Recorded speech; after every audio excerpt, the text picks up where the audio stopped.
Stream Elements said Ye Old Nerdcast is now live. Streaming just chatting, community reacts. Yeah, the kingdom needs a break again, so I'm watching things.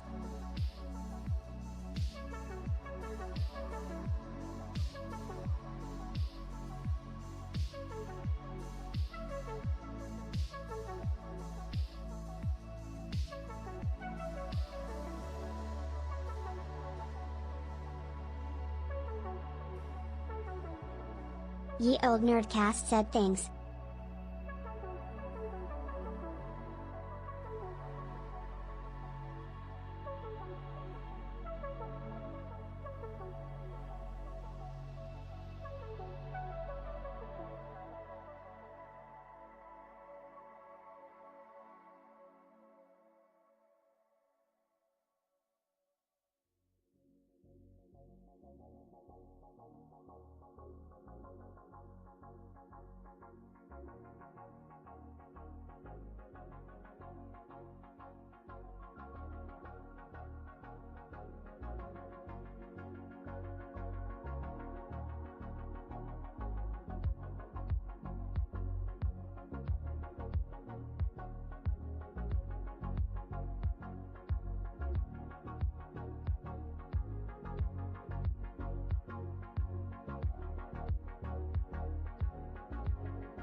Street Corner Becky said things.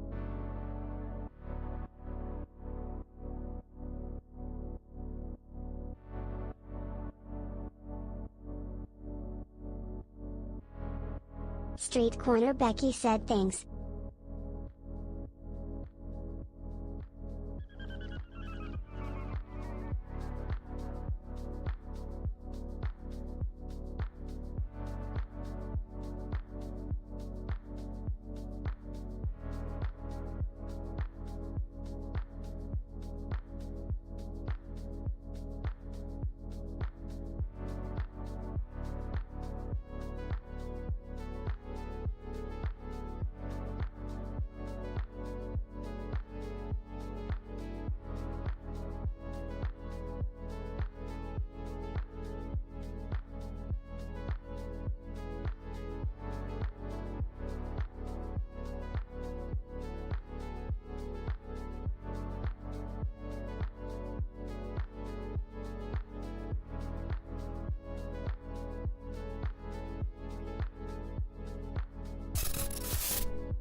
Hey everybody. Oh geez, let me try it again. Hey everybody, welcome back to the Nerdcast. It is Devin, broadcasting as always live from an undisclosed location in the center of Texas on a, I say this a lot now, and I guess it's just true a lot. It's an exhausting Thursday. I'm pretty tired. Always tired. I need a vacation. I need a vacation where I can just sleep, basically. How's everybody out there doing? How's everybody doing out there? Did I say that backwards? I feel like I said that backwards. Yo, what's going on, Vince? Welcome back to the stream. How are you doing tonight? Oh, I'm doing okay myself, aside from being a little tired. I mean, it's just been a real... look, I'm grateful, very grateful that I managed to, get a job after 4 months of unemployment. But since my start date, I've been grinding hard, nonstop. And my teammates around me have periodically been taking like 1 week PTO here, 2 weeks PTO there, 1 week PTO here, 2 week PTO there. And my direct supervisor, I guess is what he is doing a 1 week PTO next week. And at this point, I'm like, I think I probably need to like start looking into doing a 1 week PTO here in the near future. I really don't like taking PTO if I don't have something explicit that I want to do, like travel somewhere. If I take 1 week PTO and just end up sitting at home doing nothing, I'll feel kind of like I wasted it. But Street Corner Becky said I'm doing good, was playing Shadow Man Remastered earlier, and in the credits was the name of that YouTuber I linked in the React channel. Shadow Man Remastered. Speaking of the React channel, tonight is going to be Reacts, pretty much Reacts only, because I don't want to play The King is Watching tonight. And I was going to take the opportunity to try out a bunch of those racing games that I downloaded. I might still try one. I may still try one by the end of the night, but I figure, you know what? It might be a good idea for me just to kind of take a pause away from gaming and just chill and watch some fun things. So let me head on over to that channel, the React channel. Street Corner Becky said Shadow Man was originally on PS1 and N64 I remember. From 1999, underrated game emo. It got remastered by Night Dive in 2021. I remember. Shadow Man on N64 came across some controversy because of a marketing campaign in the UK where they were advertising the game on tombstones, on real tombstones at real graveyards and real cemeteries. They would have ads for Shadow Man 64 on like headstones.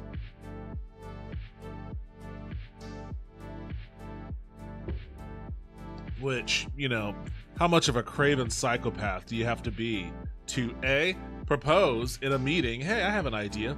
Why don't we put ads on people's headstones? Street Corner Becky said I only discovered today that it was a comic book in 1992. And then B, to sign off on that. Like, to hear that as a suggestion and go, hey, that sounds great, let's actually do that. But yeah, Shadow Man was a comic. I can't tell if I'm cold or not, which is an insane thing to say considering how unbelievably hot it's been all week, really.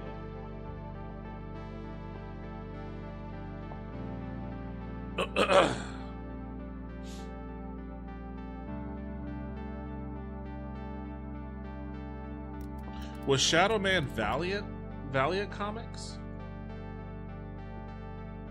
Yes, Shadow Man was Valiant. Are those guys even still around? Oh, I guess they are.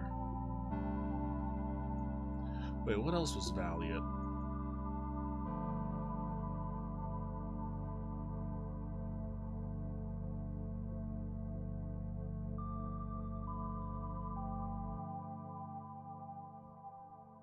Street Corner Becky said they are working on a new game, but it won't be Mike this time, but the OG character from the comic.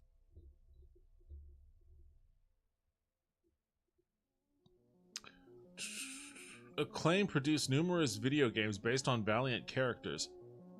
I guess Acclaim and Valiant were kind of... Like, it used to be called Acclaim Comics, right?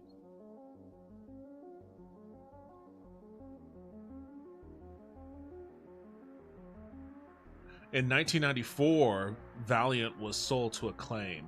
Okay. That's what it was. Which makes some sense then, I guess, because Acclaim Entertainment produced numerous video games based on Valiant characters. The games were produced for various consoles and mobile platforms from PlayStation, Nintendo, and Xbox. The games include Iron Man and Exo Man of War and Heavy Metal. I remember Exo Man of War, and I never knew what the fuck he was. I was like, what the fuck is Exo Man of War?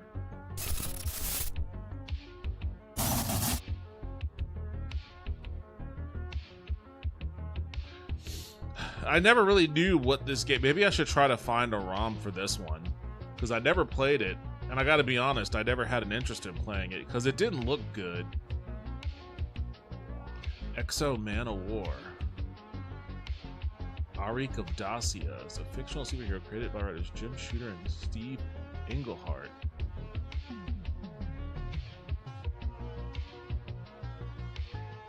His abilities: enhanced strength, speed, reflexes, and healing process, basic. Invulnerability, okay, that seems like a cheat code. Flight, scan cloaking, energy manipulation, constructs, blast, absorption, x-ray vision, halted aging, technopathy, sensory arrays, omnilinguism, missiles, teleportation, and ESP. Jesus, okay, so he sounds way too OP to be running around with Iron Man.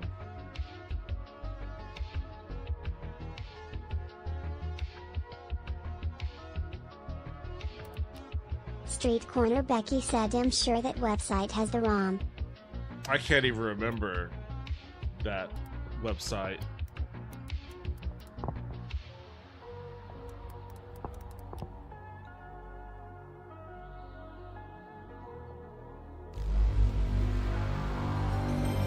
Oh, listen to that sound.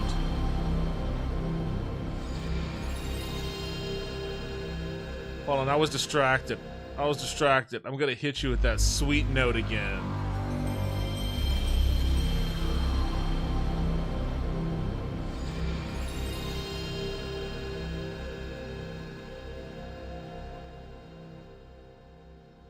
Now that is a sound of something's about to happen.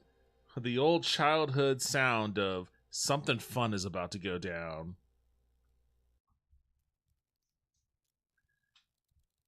Alright, let's see what this game is actually like. Objective. Vaporize nuclear fuel canisters to prevent use by terrorists. That sounds like a terrible fucking idea. You know, vaporize a nuclear canister? U.S. government attempts to duplicate the Exo armor and create several suits of armor beyond the scope of conventional weapons, since they are no match for the original something or other. Okay, we don't need all this.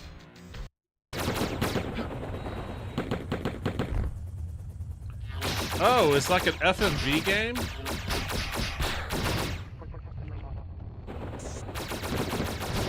Why is he squat down like that?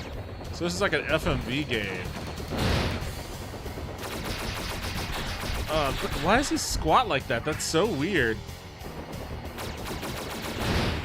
That's a bad idea to blow up these canisters. Said I re-DM'd you the link to the website. I had to scroll up in the DM to find it cause I forgot and needed it again myself. Oh, thank you. Yeah, this looks like shit. Maybe I won't try to get this game.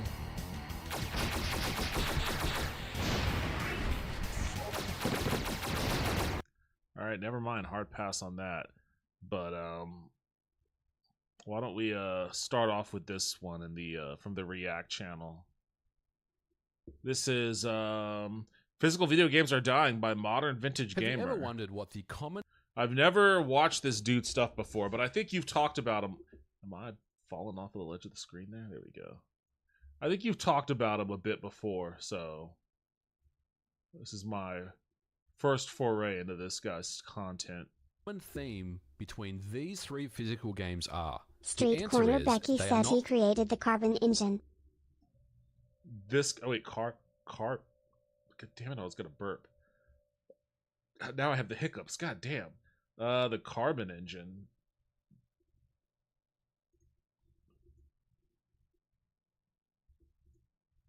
Physical games at all. They're physical products, and there is a difference. In other words, we're talking about a piece of plastic that contains some form of entitlement for us, the customer, to be granted a license to download and play these games. But that entitlement can be revoked at any time. Now, of course, it's unlikely that would ever happen to most games, but it does happen. We have seen games get revoked. And how do I know this? Well, let's take a look at another physical game that I own, Concord. You can't play this anymore. Sony decided it would just be best to abandon the game rather than to spend the time. Imagine the bravery of admitting that you bought Concord. And this is the thing that I want to talk about today, guys. Physical games are dying, and we have to start being serious about what's going on in the industry. Now, these so-called physical products that are pretty much nothing but an entire... As much as I would like to, and I do, as much as I would like to rally on the side of physical games, and I generally prefer physical copies. I want physical copies to make a soaring comeback with all the bells and whistles in them. The honest fact of the matter is, and you all see it, man, the digital download thing is just so fucking easy for me. It is a convenience thing. You see how quickly I snag games on Steam or the Epic Game Store. How easy it is for publishers to make games just free on a whim.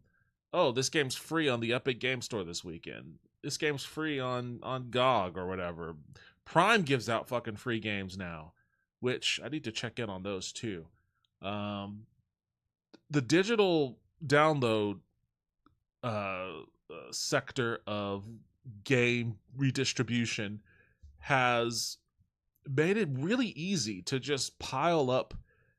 I mean, that's a meme, right? That's a meme about Steam. Is what was that? It's like the skeleton weightlifting, and it's like, my body is a machine that turns Steam sales into games unplayed. It's a meme at this point. It's easier to download a game than it is to just, or I guess I should say, it's easier to acquire a game via downloads than it is to even play all the games that you get.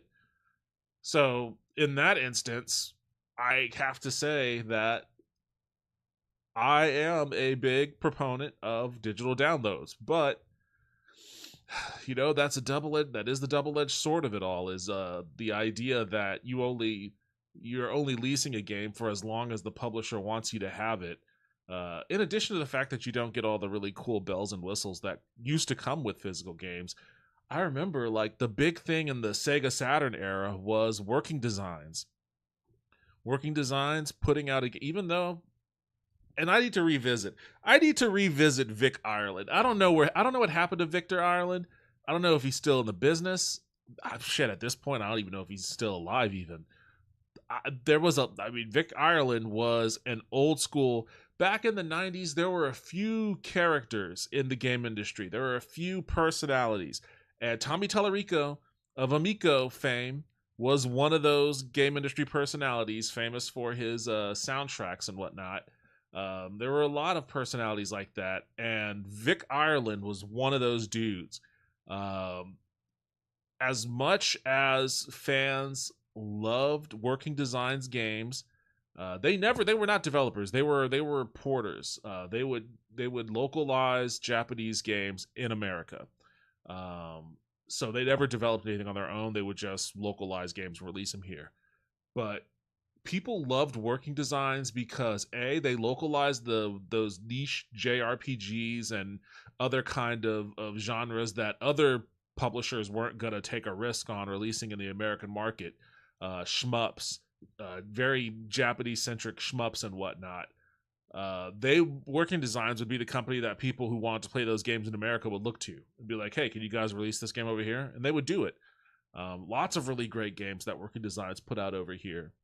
So people loved them for that, But people also really loved Working Designs because they went above and beyond times 10 on their physical releases.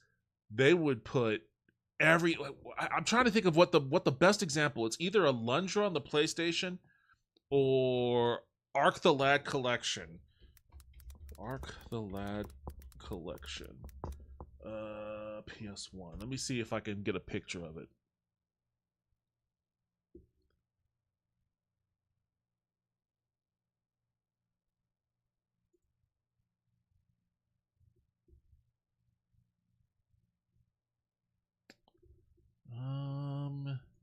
Here we go. Wait, what? That's a very tiny ass fucking picture. Can I not get a bigger view? Can I open this perhaps in a new tab?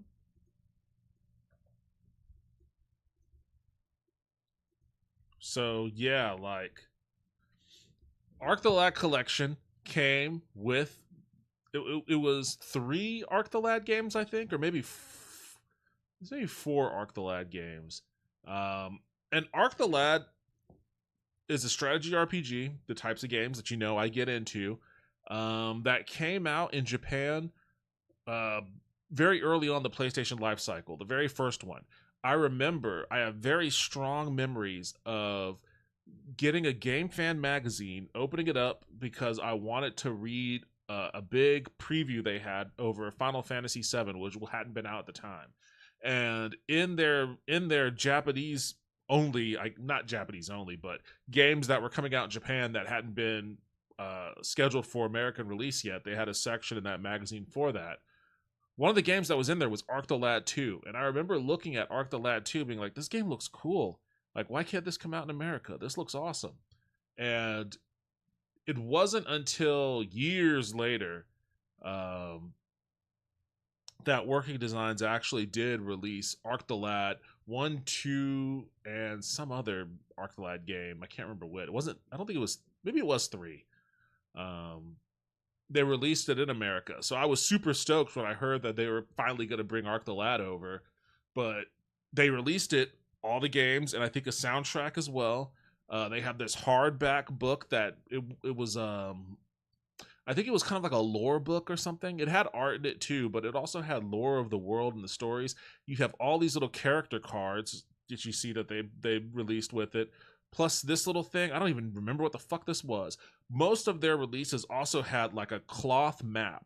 It was like a map of the game world if it was an RPG or something, and it would be embroidered on a really nice quality fabric. So it wasn't even like a shitty paper map that you would unfold and have all the creases and stuff.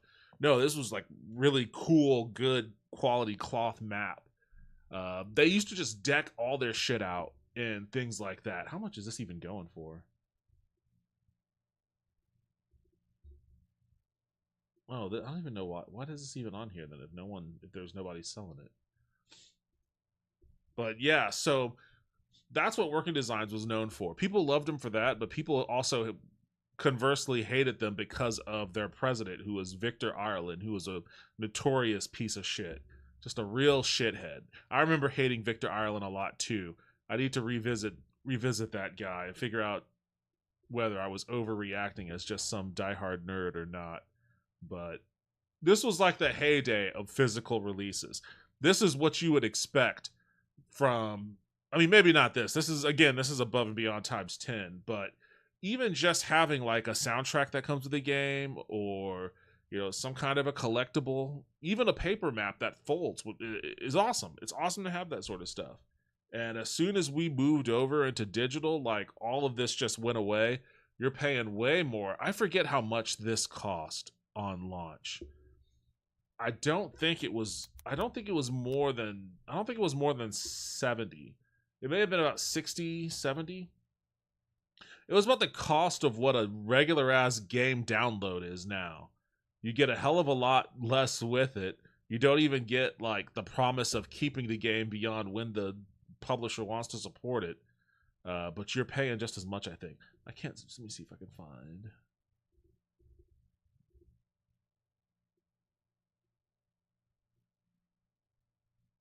This was the first time North American gamers were able to play the then popular Japanese exclusive series. The collection encompasses 6 discs and 4 games: Arc the Lad, Arc the Lad 2, Arc Arena Monster Tournament, and Arc the Lad 3. That's what it was. It was Arc Arena Monster Tournament was that other one. The collection also features a documentary disc making of Arc the Lad, which includes exclusive interviews with Victor Ireland, then president of Working Designs. It comes with a leather-bound 150-page full-color instruction booklet. Oh, so this is the instruction manual? God damn. It's a fancy-ass instruction manual. Full color. It also includes an omake box, pronounced omake, Japanese for extra, which features cardboard miniature standees of all 22 characters, 4 analog stick covers. Okay, cool. So, oh, that's what these are. That's what these circle things are. Those are analog stick covers. With either Arc Elk Alec and the Arc the Lad emblem, and a memory card case featuring Arc's face. Okay, that's what this is. Damn.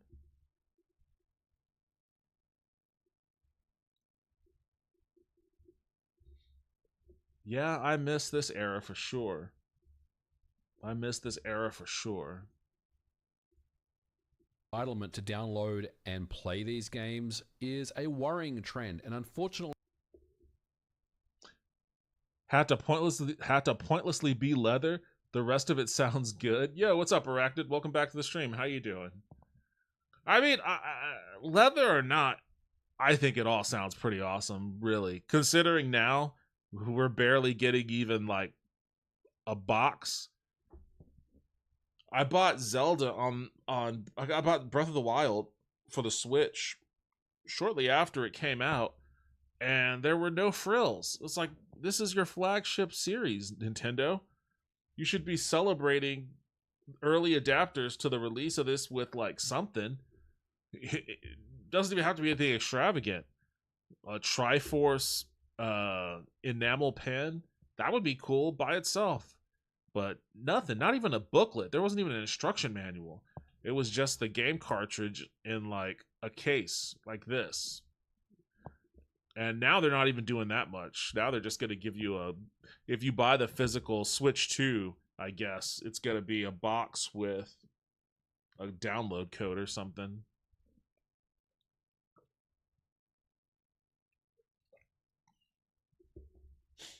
MVG in the section of the video is just saying that selling the box in a store is pointless when 90% of the game is on the disc.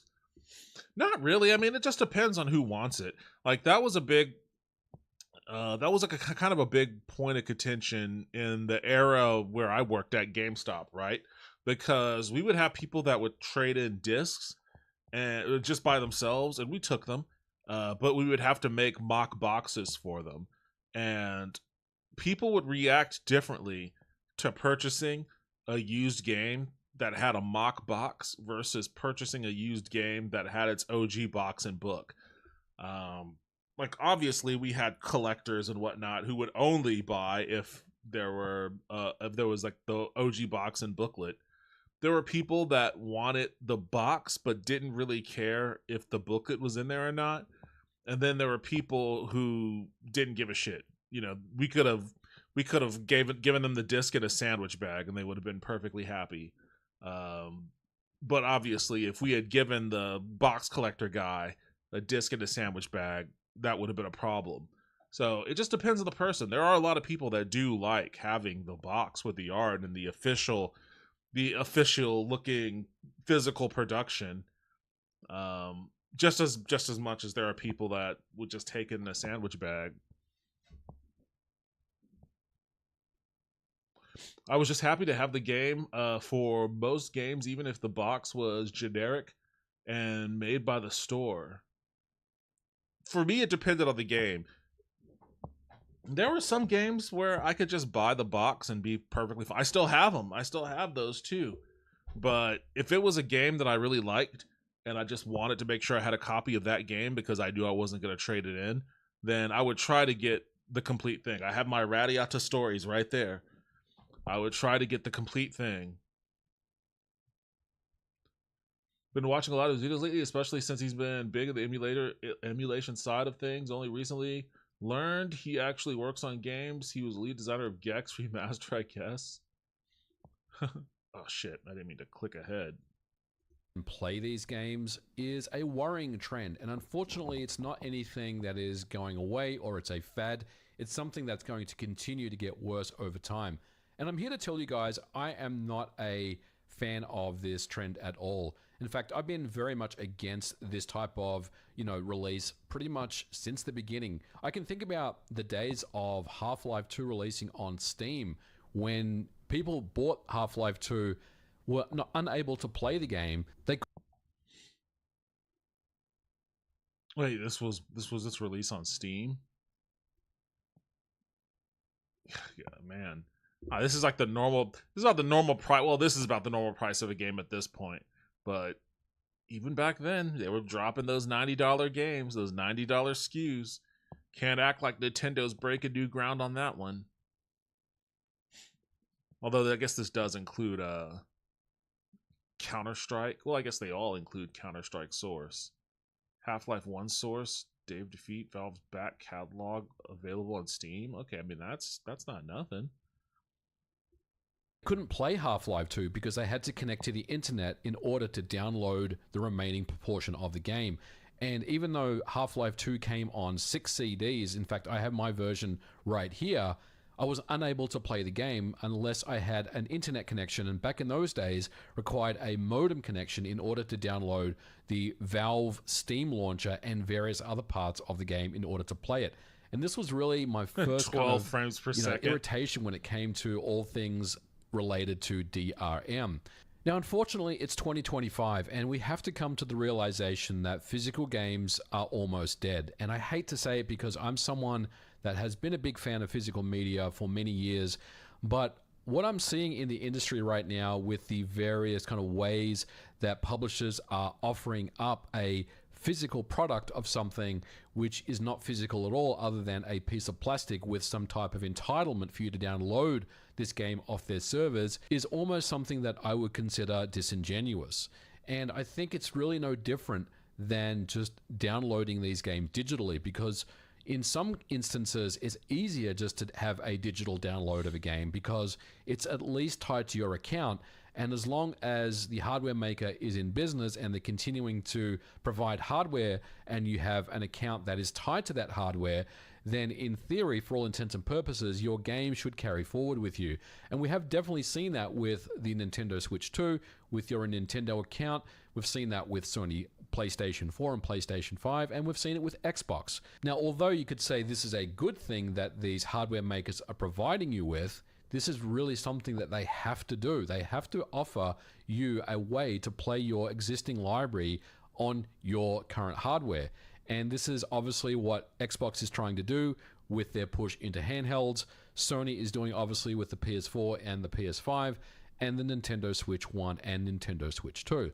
But where does that leave physical games? And that is the kind of part that I want to talk about. Physical games, as I mentioned, are slowly dying off. Of course, there are outliers, there are exceptions. Companies like CD Projekt Red, which incidentally own GOG, which is very big on game preservation, which is not a coincidence. It's something that they are very much interested in preserving their entire library of games, and as much as they possibly can. It's no coincidence that they offer Cyberpunk 2077 on 2 discs on the Xbox as the complete version. This is something that not even Microsoft themselves offer up. They don't offer physical games for their products, and they haven't. I didn't know since that at Cyberpunk. Gears of War 5, I believe, in 2019. How do you swap between the discs? If you take a look at Microsoft or Xbox's releases since then, I don't believe. It's been so long since I played a console game with multiple discs. I'm still thinking about it in like Final Fantasy VII terms, where you get to a certain point in the story and it's like, please insert disc 2. I started randomly playing Arx Fatalis lately. It's like Daggerfall and it's like if Daggerfall and Morrowind had a baby. I'm enjoying it. I started playing Arx Fatalis a little bit. It's made by the same team that made oh shit, what was that game I played on stream on stream? Dark Messiah of Might and Magic. It's made by the same team, I believe, that did Dark Messiah of Might and Magic, And that is also the same team, I believe, that did Dishonored, or at least some of the same creative leads that did Dishonored. So they all play kind of the same. Arx Fatalis plays a little bit like Dark Messiah Might and Magic, which plays a little bit like Dishonored. I recently bought Day of Defeat for $2. I don't even know what Day of Defeat is. There is a must-have mod you need to get for Arx Fatalis. It redoes the graphics and makes the game run better, fixes bugs, and so on. It adds quality of life stuff. Okay, that's cool. I mean, that is an old-ass game, and definitely primitive. A primitive prototype to those future games that I mentioned. Dark Messiah of Might and Magic was a uniquely fun game, I have to admit. I had a lot of fun playing it. I didn't expect it to be the style of game that it was. I thought it was going to be more open world RPG, but I still had a lot of fun with it.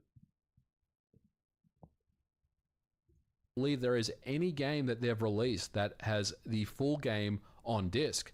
And trust me, I own them. I own Indiana Jones. This game released at the end of last year. It's not the full game on disc. It requires a mandatory download. In fact, I believe it's only a small portion of the game on disc, and they are very clear in the fine print about what you need to do in order to play this game. A game such as Starfield, which I enjoyed my time with Starfield, I own the collector's edition. That's a code in a box. Even though the collector's edition itself is kind of cool, it doesn't come with the full game. Microsoft Flight Simulator 2024, another game that I'm a big fan of. I totally get into dad mode when I play Flight Simulator. Big fan of that game. Does not come. Have you seen, I don't know if it's just in London, but there's like this really cool Microsoft Flight Simulator cockpit sort of thing that I guess they use to train real pilots. And it has all the hydraulics, and like the screen, the window screen is like the game screen. So it looks and feels as if you're flying a real plane. And it has all of like the switches and stuff that you would need. It is how they use to train pilots and stuff. It looks fun. And it was the only time, like, I've known about this whole flight simulator to aviation pilot specialist pipeline for a while. And I've never cared about it. But watching people do that was the only time I was like, should I buy Flight Simulator? Should I buy Microsoft Flight Simulator and try to learn how to fly a plane? I think the answer to that question is no, but the thought crossed my mind. If I were rich, I'd buy that massive pilot thing. It looked fun. It looked awesome.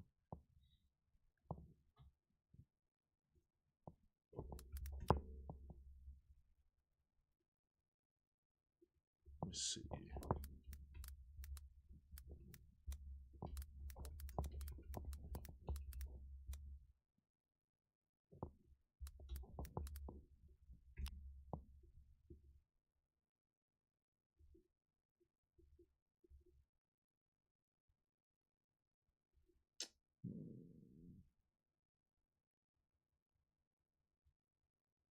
Is it United? I think it might be this one.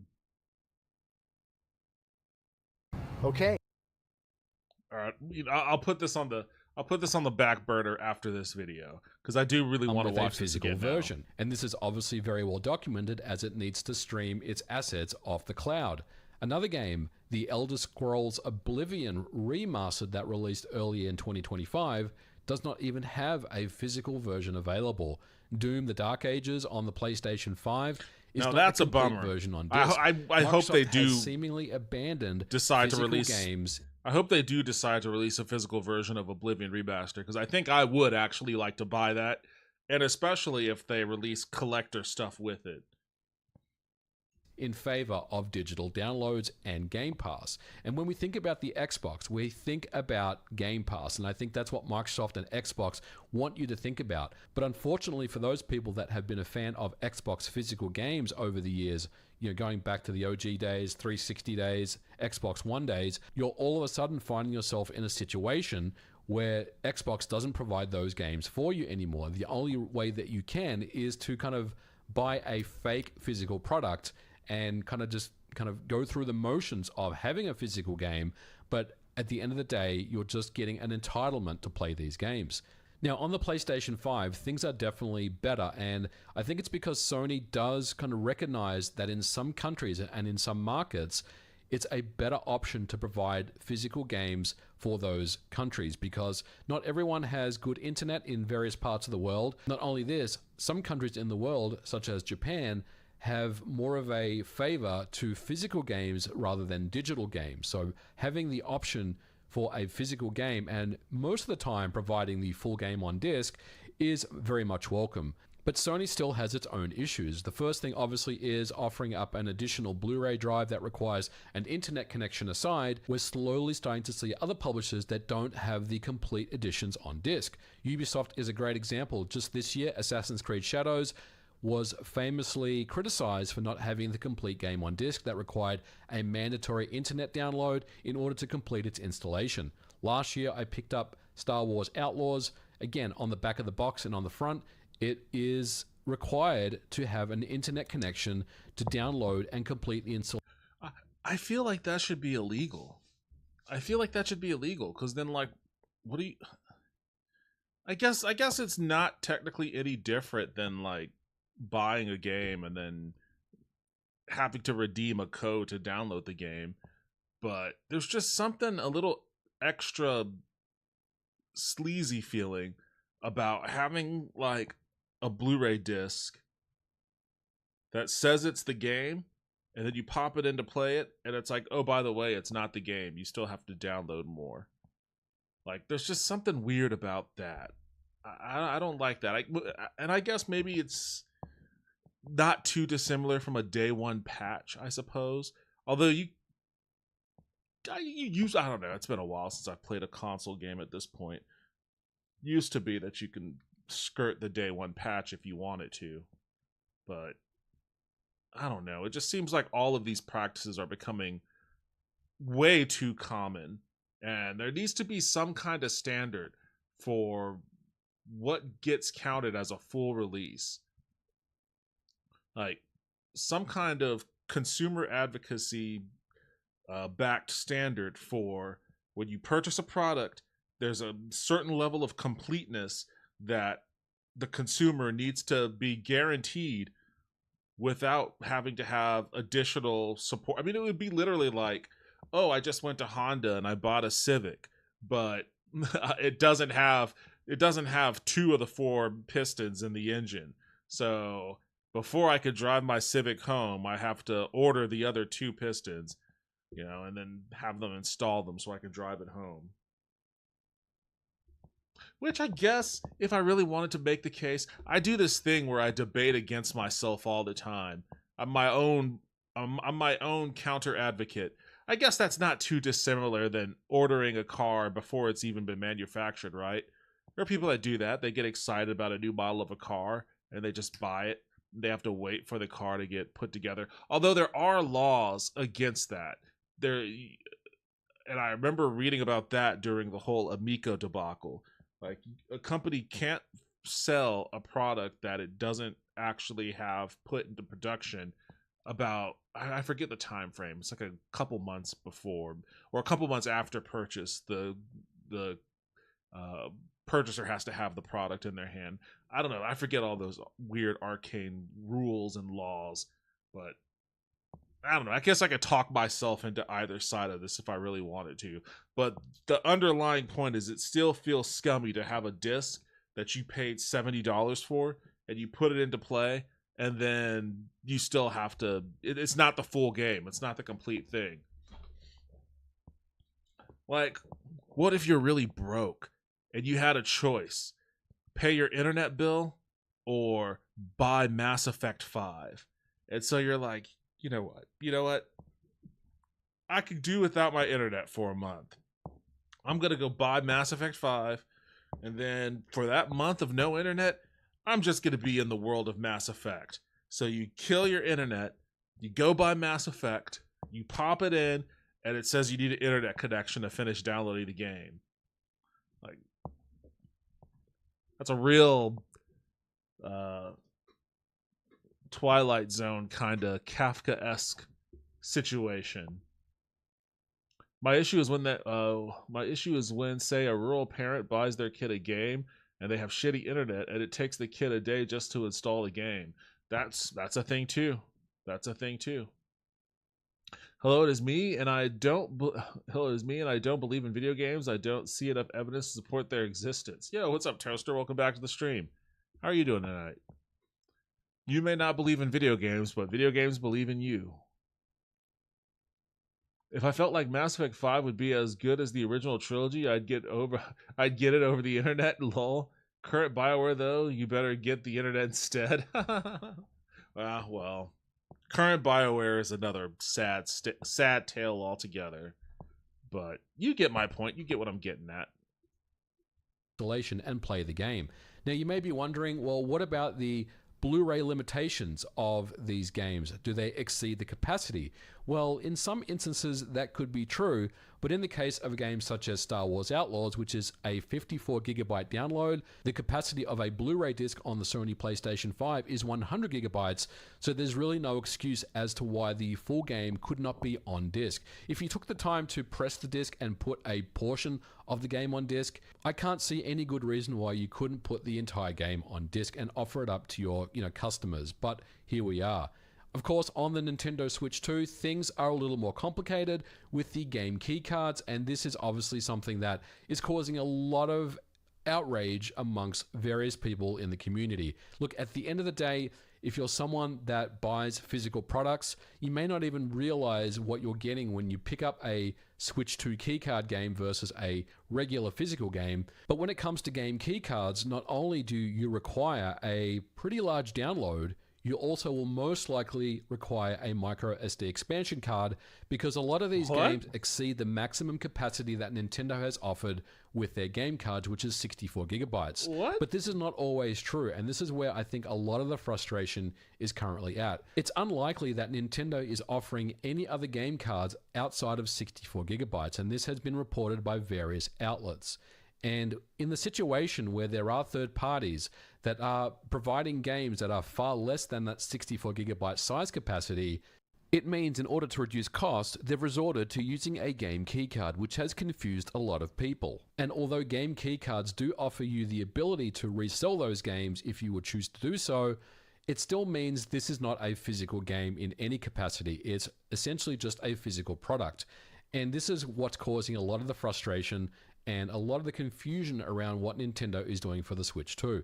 Game sizes are getting much larger, and if we're at the point now where at launch we're seeing games that already exceed that 64 gigabyte capacity, then we can only assume in 2 years from now, when we're kind of in the first third or halfway through the Switch 2's life cycle, it's going to be a lot larger. Games that could potentially exceed 100 gigabytes may be possible. We've heard about games such as Call of Duty making their way to the Nintendo Switch 2.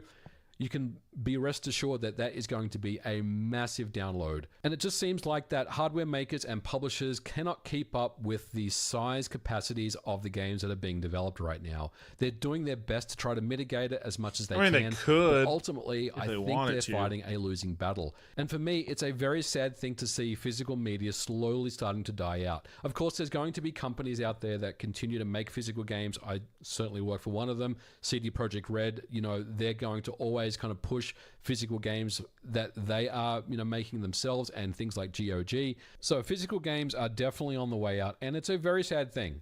I've grown up playing video games all my life. I've collected video games for many years. Those that collect video games are probably wondering what they're going to be doing in the future. And think of it this way, like we talk about retro video games from like 25 years ago, right? Or Champions 30 of years Norak. ago. I forgot about that conventions, game. you go to secondhand stores, you see all these old video games on the shelves. What's the market going to look like 25 to 30 years from now? A lot of these games will not be available for you. Some of them will be partial downloads. Hopefully they'll still be available to you to download and install onto your PlayStation 6, 7, 8, 9, whatever's available at that time. But these games could also be lost to time forever, and that's really the sad part. I do wonder what the retro video game market is going to look like many years from now, but one thing is for sure, I'm not a fan of these physical products. I've never liked them. I don't like game keycards. I don't like codes in a box, and I don't like games that have, Was he wearing glasses before? I don't think he was wearing glasses before. No, he wasn't wearing glasses before. I don't know what happened with the glasses switch. I don't think he was wearing glasses before. No, he wasn't wearing glasses before. Okay, where the fuck these glasses come from? He's throwing me for a loop now. Half the game on disc and the rest requires a download. I think It was like a real gaslighting situation where it was like, did he always have glasses and I just didn't notice? No, he just randomly popped them on. it's just a lazy practice. And unless, it's because of storage limits of the hardware itself or the capacity of, the larger storage capacity that's available, it's something that I feel like publishers and hardware makers can really work harder on to do a better job on. But those are just my thoughts and opinions. Let me know what you think about the death of physical games in the comments below. As always, if you like this episode, please don't forget to leave me. Okay. Well, let me catch up on chat here a bit.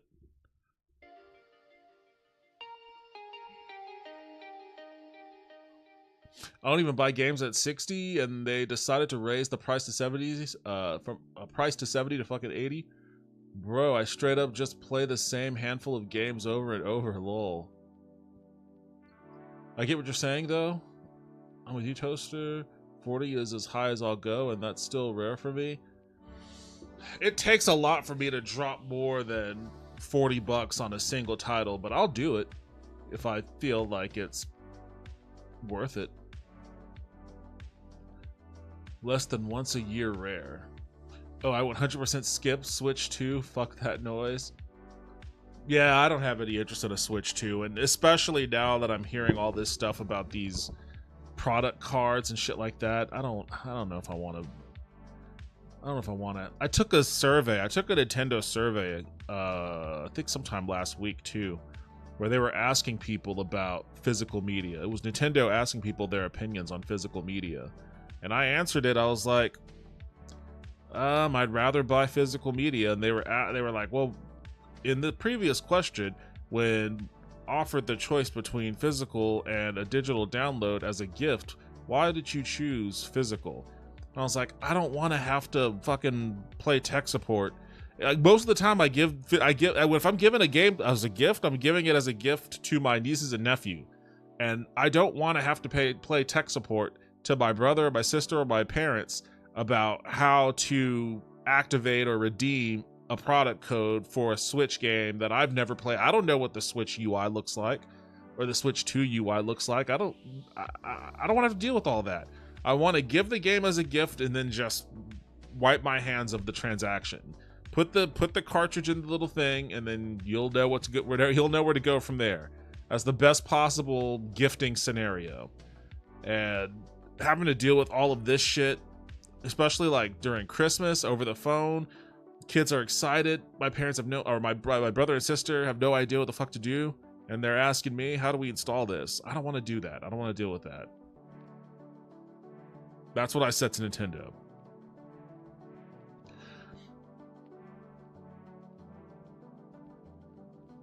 And I wanted the new Metroid. I'm so mad about that. Lol. I haven't seen anything about the new Metroid. Apocalypse Now, lol. Yeah, what's up, Kelly? Welcome back to the stream. How are you doing tonight? If we're halfway through the Switch 2 life cycle in 2 years, that's a problem. Halfway through the Switch? What makes you think we'll be halfway through the Switch 2 life cycle in 2 years? And that Cyberpunk box looks great. The whole package. Yeah, that looked cool too. And I like the Starfield collector edition with the little thing in it too, but like he said, that didn't have a game disc. It was just a collector's thing. No, I think he was having some glare problems or stigma, maybe. The start of the video was also on the beach. Start of the video was on the beach. What? Did I miss something?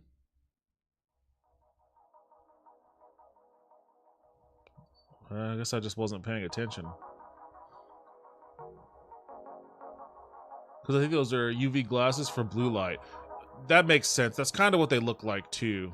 That's kind of what they look like. They don't look like prescription lenses.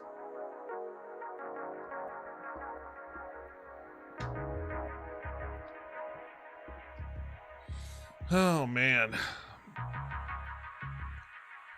You know, it's kind of funny that my physical game collection just kind of grinded to a complete and total halt in the PS4 era. And that's kind of a bummer, because I do like, every now and then I'll look over there. I see a few games. I have over there. And I like that. And at some point I will play them again. But even if I don't, I still like having them.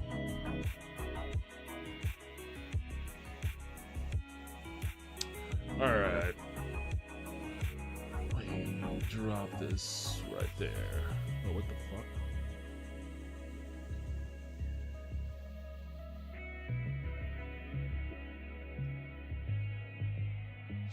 Alright. Before I get to that one, though.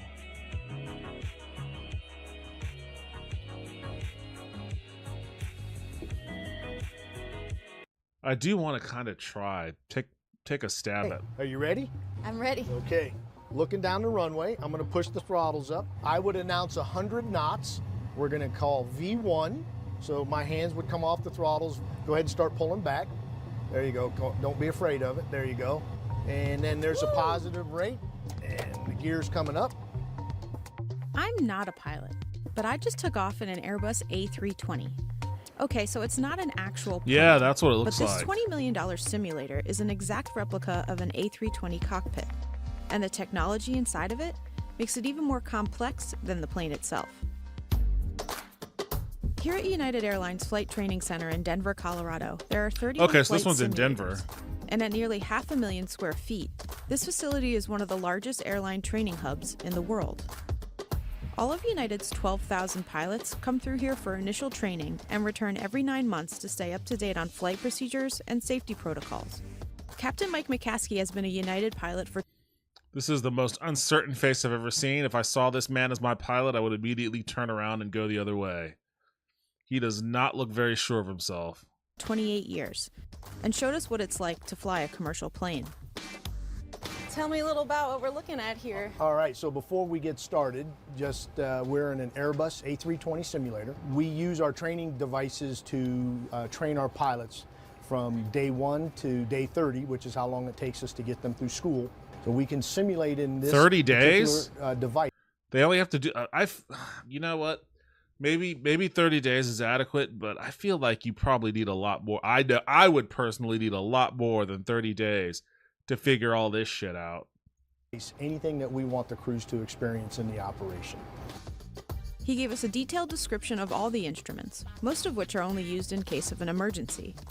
For me, the takeoff wasn't that tough. I used the plane's joystick to climb us to 10,000 feet. But Captain Mike was actually handling the more complex things like monitoring our speed and flight path. So at what point do you switch into autopilot? Anytime you want. Once we get climbing away from the ground, there's a minimum autopilot engagement altitude that we will use. But, you know, we like to fly, so we'll fly. So typically autopilot isn't used for No, takeoff? not for takeoff. Sometimes we'll use it for landing if the weather is required. How much of the time is the plane in autopilot? The majority of the time. Like what would be a situation where you wouldn't want to use it? Like approach and landing, sometimes you don't want to use it, or if air traffic control is giving you a lot of turns to get into a line for traffic for landings. The autopilot tends to be slow sometimes because it's very customer focused and oriented towards the smoothest ride. So tell me a little bit about what you're doing in flight. We're listening to the radio. We're monitoring air traffic control communications. So we'll monitor that, look out the window, obviously make sure we're not flying into storms and those types of things, looking for smooth rides if they're not out there. Once an hour, we'll go through all of the systems pages to make sure everything's performing like it's supposed to. After taking It's a off lot in of good buttons. weather, we then got to experience how But this pilots seems handle fun. flying through a thunderstorm. This is what it looks like on the airplane. We would not fly through the red. We don't even like to fly through the green. So we would turn. We would ask air traffic control for a turn to a heading of 150. We can do that on board. Now you're going to start to turn to the left. And here comes the turbulence. Keep turning. That's why sometimes the autopilot does a nicer job. It's a bit smoother, although it's not as fast. The simulator tests pilots on everything from engine failure to bad storms to bird strikes. United wouldn't show us what it looks like when you crash in the simulator, but the pilots practice these emergency scenarios every 9 months. The good thing is we're not doing those types of things in the real world all the time, but we want to make sure our crews are ready to deal with anything. When I tried landing us at SFO, it was clear that I am not a pilot. Pull back a little bit. 10. Ooh, that was my fault. Flying the simulator was a lot harder than I thought it would be, and much more realistic. But the center isn't just for pilots. 1,500 of the airline's 24,000 flight attendants also come through. Oh, I didn't know they also... I guess that makes sense. If you're a flight attendant, you have to, like, train people on how to do the emergency exit. We all know the little speech that they give, and they show you how to buckle the belt. But I guess they would need to learn how to deploy the little inflatable slide and all of that, huh? So I guess it makes sense they would have to train that way.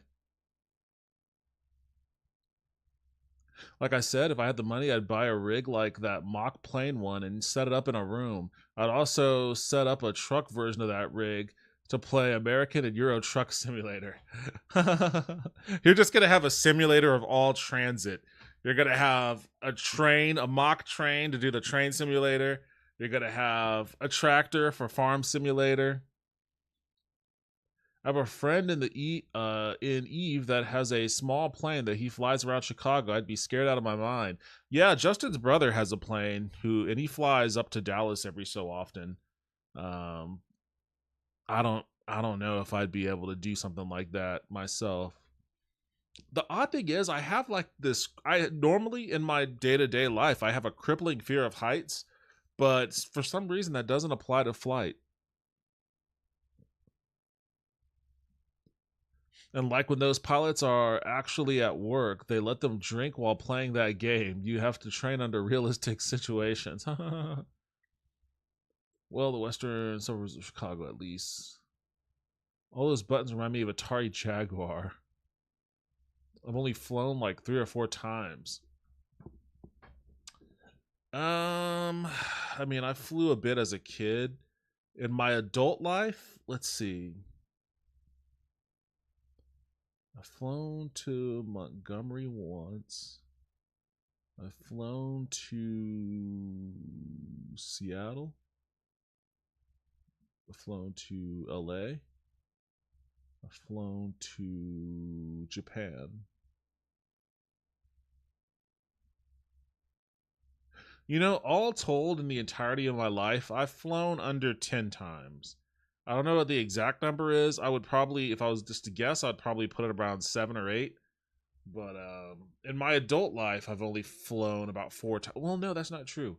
Because I also flew to Santa Fe and I flew to Mexico. Yeah, I guess I've flown about 6 times in my adult life. So then I probably am over 10 total.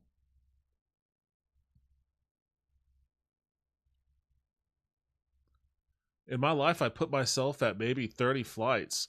You're a jet setter. Compared to me, at least. You're just always on the move. My dad was a travel agent, so my dad was a travel agent when I was a kid, so we went places on planes. That's awesome. That's the... Look, I'm gonna be real with y'all on this one. Hasn't happened recently, but there was a period of time in my life, a good chunk of time, whenever I was on dating sites, I would look for women that worked as flight attendants. Not for any kind of like fetish reason or anything like other. The only reason is like, I wonder if I can get a cheap flight out of it. What if I can get a free flight out of it? It'd be cool to be able to get discounts on airfare. Let me see if I can find a flight attendant somewhere on this thing. That's pretty much my only rationale for searching in that particular direction. I mean, I guess I could have always tried to. I mean, I didn't want to. I was working in the game industry at the time. I was following my dreams, so... and gosh, God knows I would not want to be a flight attendant in Trump's America. My longest flights have been 10 hours from England to Nevada. England to Nevada? Wait, England to Nevada is only 10 hours? And had a 14-hour flight from Nevada to Barbados. Well, we landed in Puerto Rico. They took off again the rest of the way. A lot of flight attendants are hot too, so win-win. I don't know about that one, man. I don't quite know about that. Maybe. I guess it depends on the airline. Yeah, I've seen some great-looking ones. I don't want to besmirch a profession of people, but I don't know. I guess you guys have different experiences than me. Or maybe I'm flying on the rundown flights. You guys are flying Pan Am from the 50s. Through once a year to learn and stay up to date. They have to do something like this. Are you ready? All right, my dear. Take one step and down you go. Sit up, sit up, sit up. Nice job. United flight attendants also undergo annual trainings on how to deal with medical situations and to evacuate aircrafts. Release seatbelt, get out, leave everything. The goal that we have at United is there's a 90-second time frame to get an entire plane full of people off of that airplane to still be survivable. Okay. All right, so I'm gonna walk you through this. Okay. All right, so you're gonna do that up. Now you're gonna look out, and do you see smoke, fire, debris, or obstruction? No. Then go ahead, big handle does big things. Rotate that handle, let go, and hang on like you did. Come Get this out, way, get come out. this way. That would work, in your words, that would work because you're not trained as a flight attendant. Now, if they really wanted to train them in like the Boeing environment, she would just be sitting there and then the door would automatically blast off and she would have to make do from there. I've also been flying since the 80s, so I feel like they would be focused on that more back then. It all slowly went away. Now we have Spirit Airlines, where sometimes they just tape you to one of the wings and give you a sweater. Yeah, I don't think I would ever bring myself to fly Spirit. With all of these resources and replicas for pilots, flight attendants, and technicians, United has invested a hefty sum into its training. The campus has over $1.5 billion in assets on the property. United says that these training protocols are standard across the industry.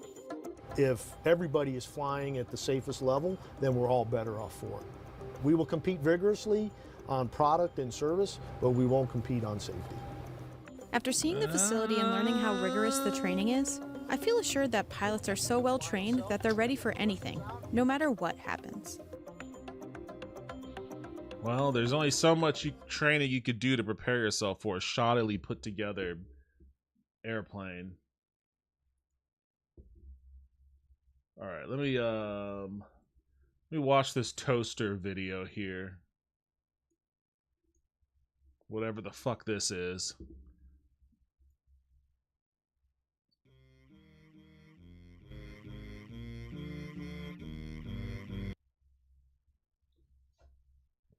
Compete on safety too, why not?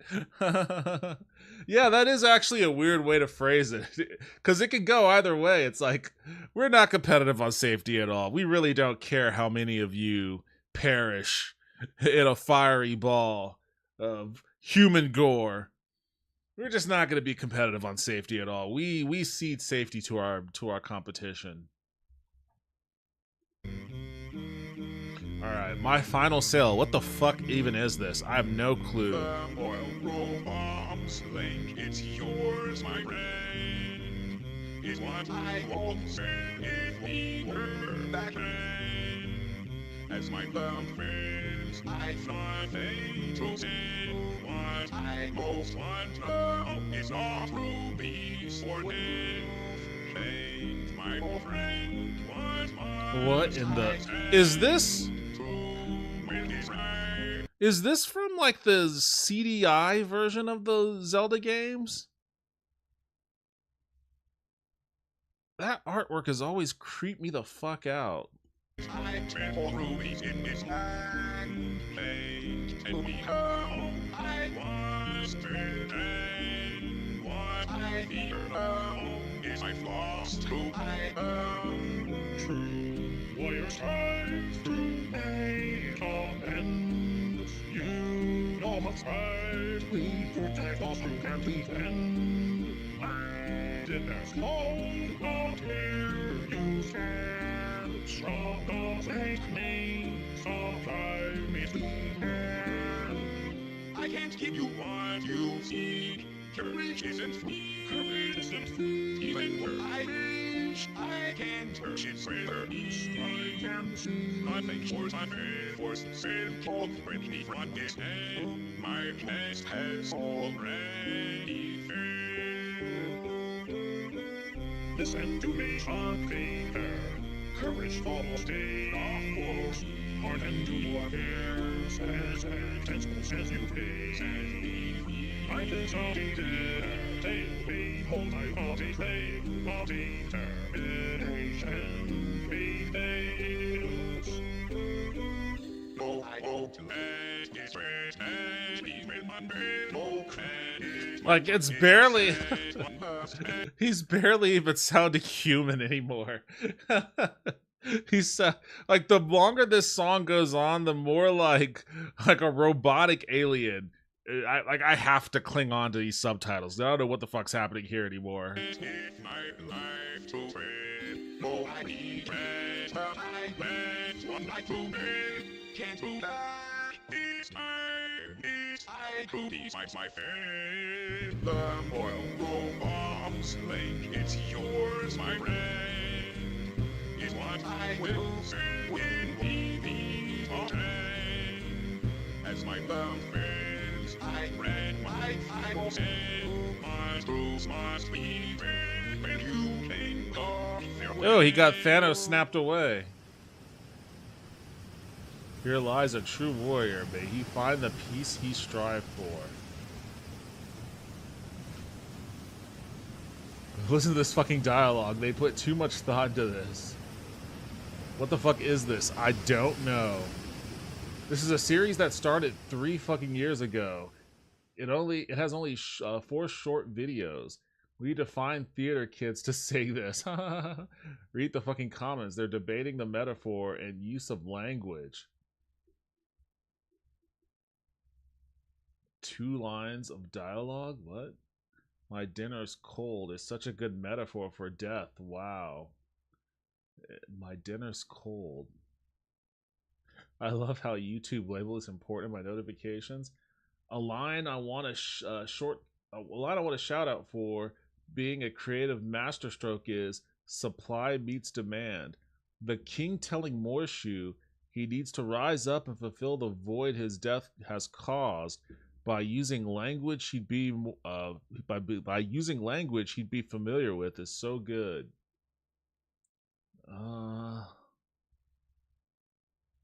I can't give you what you seek. Courage isn't free. Even if I were rich, I can't purchase bravery. Bro. Bro, shitposts like this has no right having so many banger lines. Well, I think a lot of this is also just maybe marijuana, jazz cigarettes. Jazz cigarettes influencing the intake on some of this. I think that might bro, I can't give you what you seek. Courage isn't free. Even if I were rich, I can't purchase bravery. Bro. Shitpost like this has no right having so many bangers like this. This whole thing goes crazy. Tell me fucking how a shitpost where Spamton possesses Morshu from the shitty Zelda CDI games is making me this emotional.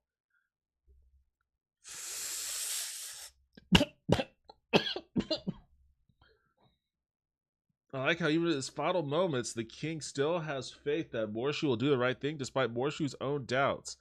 They must have been good friends.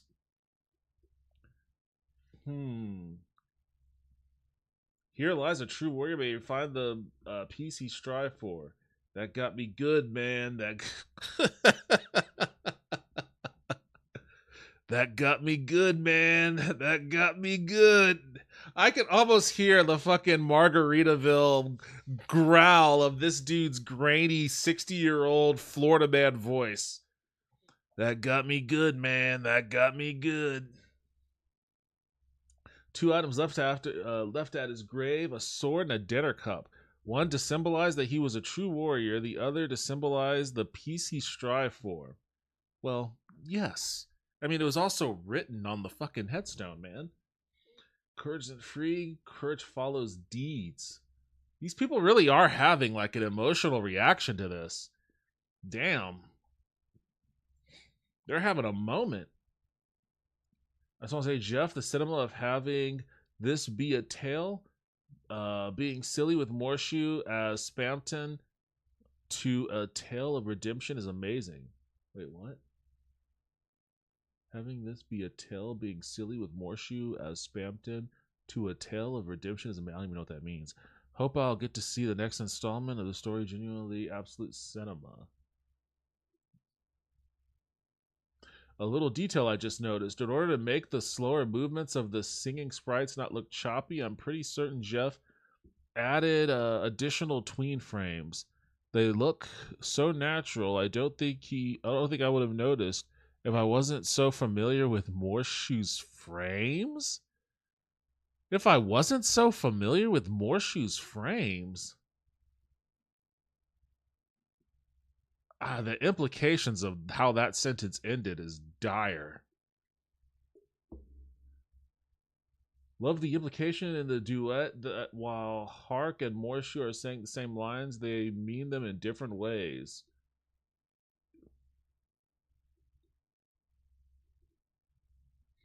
Well, you know what? I mean, hey, look, I'm glad that people are finding a lot of joy and deep meaning in this clearly cleverly crafted shitpost. Like, ain't no lie about it. It was a clever one. It was a clever one for sure. But I don't know. Ignore this guy. He wrote a thesis. Ignoring the technically impressive editing, sentence mixing, and somber imagery, the writing itself is genuinely beautiful and a great subversion on these characters we typically associate with their humorous dialogue.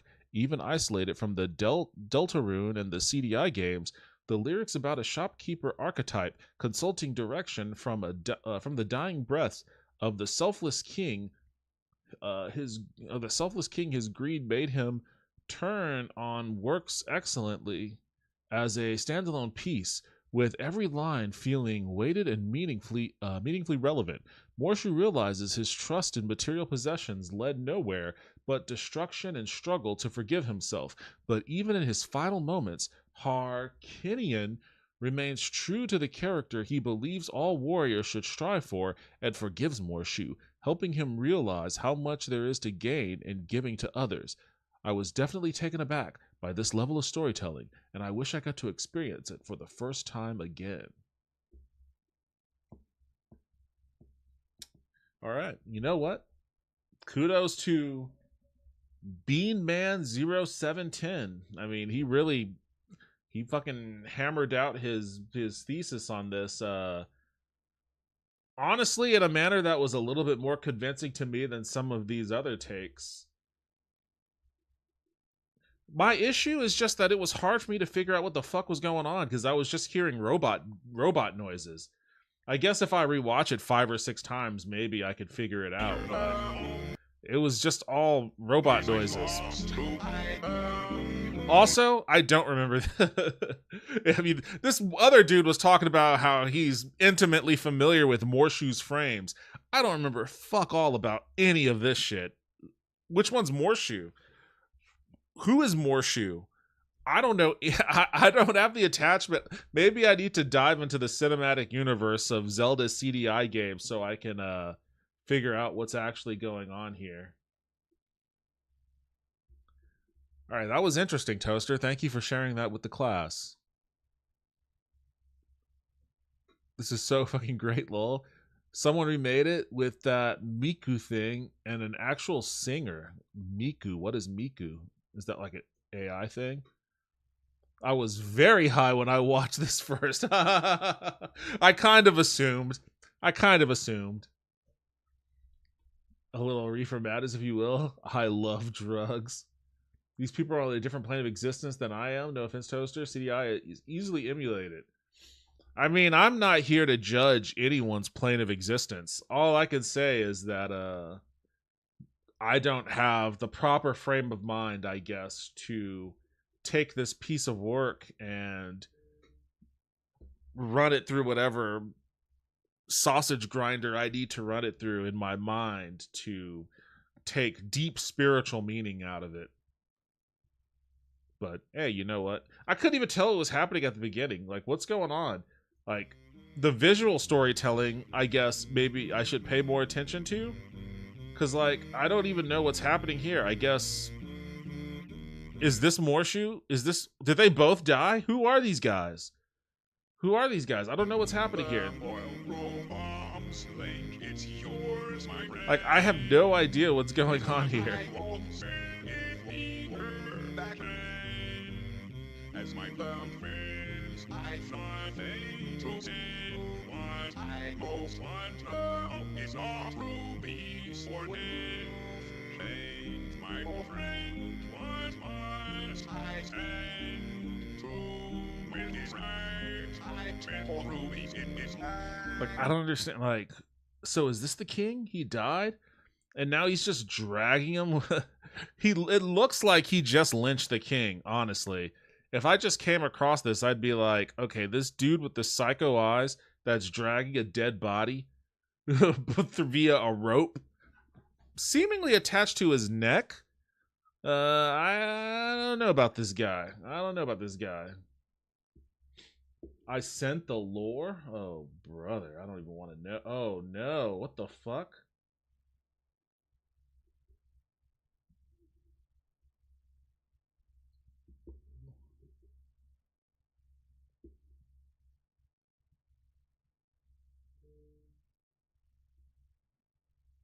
Huh?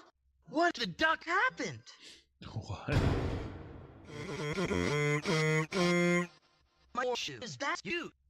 Bamboo oil bombs, you wanted my friend. Bamboo oil bombs, you want bamboo oil bombs, you wanted my friend. Bamboo oil bombs, you want bamboo oil bombs, you wanted my friend. Bamboo oil bombs, you wanted my friend. You just have to friend. You wanted my friend. Give me broker friend. You wanted my friend. You just have to friend. You wanted my friend. Give me broker friend. Come back when you're a little richer. Little rich, my mom. Come back when you're a little richer. Little rich, mom. Come back when It sounds like he's saying, come back when you're little Richard. Which, I guess he's asking Link to do blackface? This was 3 years ago. I don't think this was the lore dump that I don't think this was a lore dump that I guess I was expecting. Maybe you're hoping for. This only makes things more confusing for me. Come back when you're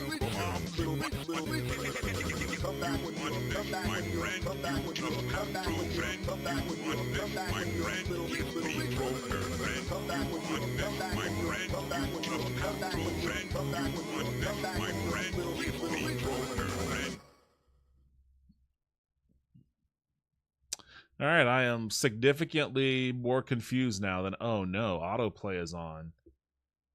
Oh, thank God my internet is stopping it from playing. Oh, shit. I don't know what's happening. I better get going. What the duck is happening now? You want this, my friend? You just have to friend. You want this, my friend? Give me broker friend. You want this, my friend? You just have to friend. You want this, my friend? Give me broker friend.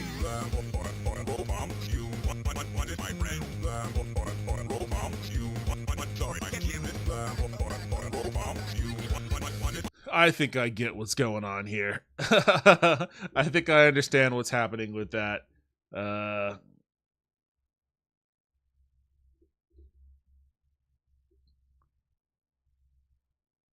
Wait, what is this other thing you sent me?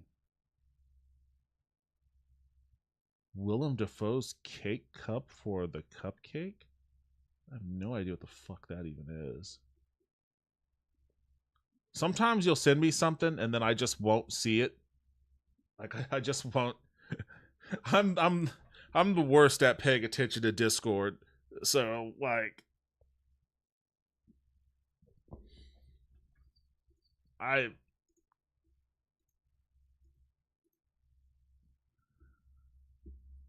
is this even something that I'm gonna be able to watch? So It's I've got this 12 movie minutes. I'm working on. Maybe y'all can help me sort of flesh this out.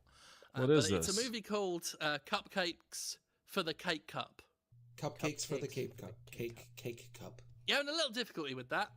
Oh, this is like an excerpt from a podcast. Well, I won't react to that on stream then, because I don't think an excerpt from a podcast would be too enthralling. But I'll be back in a second. I gotta use the bathroom.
All right.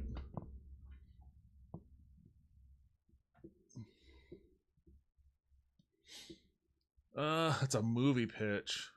This is not the most flattering place to have paused MVG. Fair enough. Fair enough. There was something else I wanted to watch too. Oh, I wanted to watch this. I wanted to watch this. I flew to Cyberpunk City in China, but I also have Portland, Oregon occupies a special place in the... I've got some transit nerd videos I want to watch too. I don't know. This is probably just for me, specifically for me. I don't know if you guys like being drugged along whenever I go on a tirade about trains or transit. But I feel like if I watch this Portland one after the China one, I'm just going to be even more embarrassed. I've been to Portland once, and I didn't really get to like explore the city or anything. This is 23 minutes. I'm gonna watch the other one. I'm gonna watch this one. I don't know who this dude is. Travis Leon. Now there is a concept. There is a concept of something they call the white monkey. I think it's called the white monkey. If you guys aren't familiar with that, I don't know if that's what this guy is.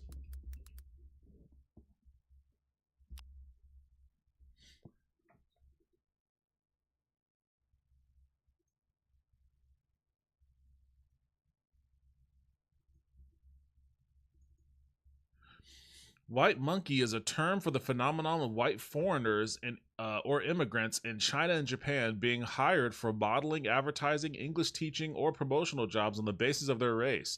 The phenomenon is based on the perception that association with foreigners, specifically white foreigners, can signify prestige, legitimacy, and international status. The jobs themselves, called white monkey white monkey jobs or white face jobs, often require little actual work on the part of the model, who in some cases is not expected to be fluent in Chinese. The concept is considered a subset of a larger, quote, rent-a-foreigner industry in China and other parts of Asia. White monkey jobs are often related to marketing and advertising. The quote-unquote white monkey may be hired to act as an associate of an individual or pose as an authoritative figure to promote a brand or company, and businesses will occasionally hire these individuals to pose as a founder or executive.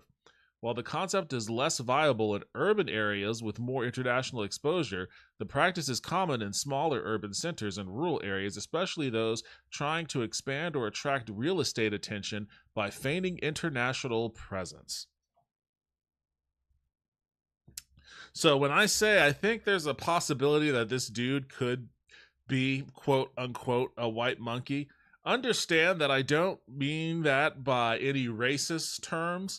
But that is a reference to this particular job of hiring white people to basically do promotion and add prestige. Now, I'll tell you, you can technically not be white and get jobs like these in China, but I think it depends on the industry. I think it depends on the industry.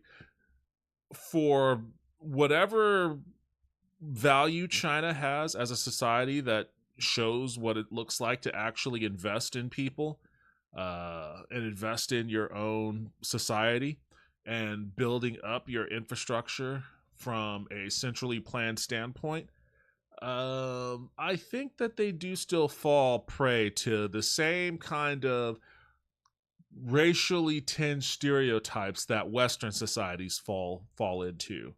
The concept of white people bringing prestige and legitimacy and international status is not unique to China. That's definitely been a thing in Japan as well.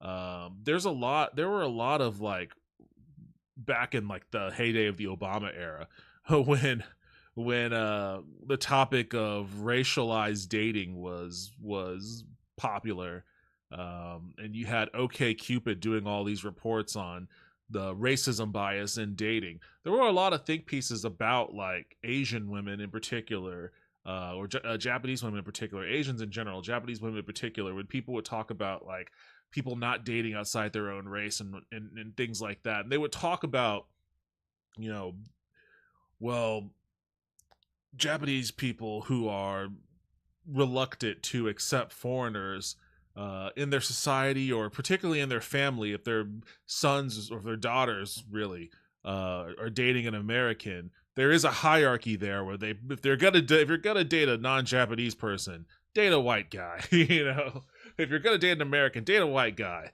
If you're gonna date an American, don't date a darker skinned American.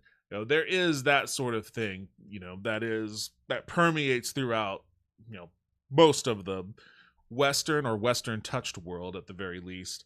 But it's interesting how it permeates in this white monkey phenomenon too, where whiteness in and of itself, it's weird. It's like China propagating white supremacist archetypes, you know, where whiteness in and of itself is inherently prestigious. It's inherently legitimate. Like, that's kind of a crazy thing, but it's still a remnant of Western colonialism. Hong Kong used to be a part of Britain until 1997. So, and Vietnam was colonized by France, and Spain colonized the Philippines. I mean, Western Europe is all over Asia in terms of its history and its influences and all of that. So it should not be and they associate, whether they outwardly associate it or whether it's something that's a little bit more subliminal, there is an association of that Western colonial whiteness and being authoritative, being conquering, because they came over on boats and shit and forced Japan into trading. Japan didn't want to. They forced the issue.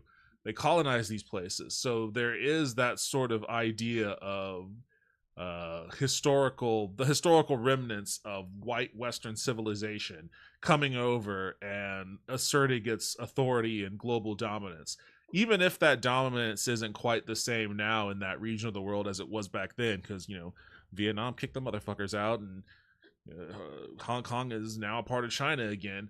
It still exists. It's so weird. It still exists in stuff like this. So I always find that to be a little fascinating. I don't know if you guys think it's fascinating, but I always find it to be a bit fascinating. I want to be a white monkey 100% because I let me call myself a monkey on a resume. I want to walk into a room and just scream at Chinese people and eat the cheese to assert dominance. God, it'd be so great just to lunge over a table and not get into trouble. I think you might still get into trouble for doing that. God, it'd be so great to be a monkey. Monkeys have it made, dude. Screaming, throwing their own shit at people, then dying. The dream.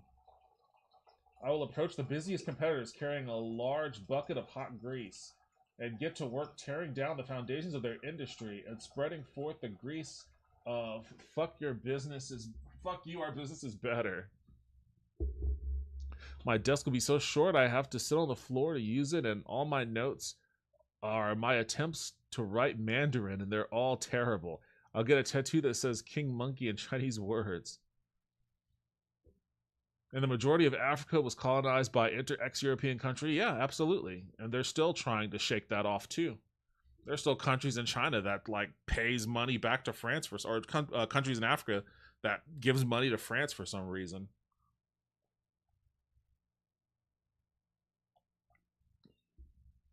I dress in a Chinese officer uniform and just scream and hunch my back while climbing stuff.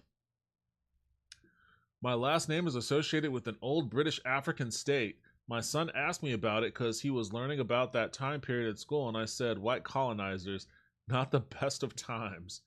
Yeah, well, it's history. It is what it is, huh?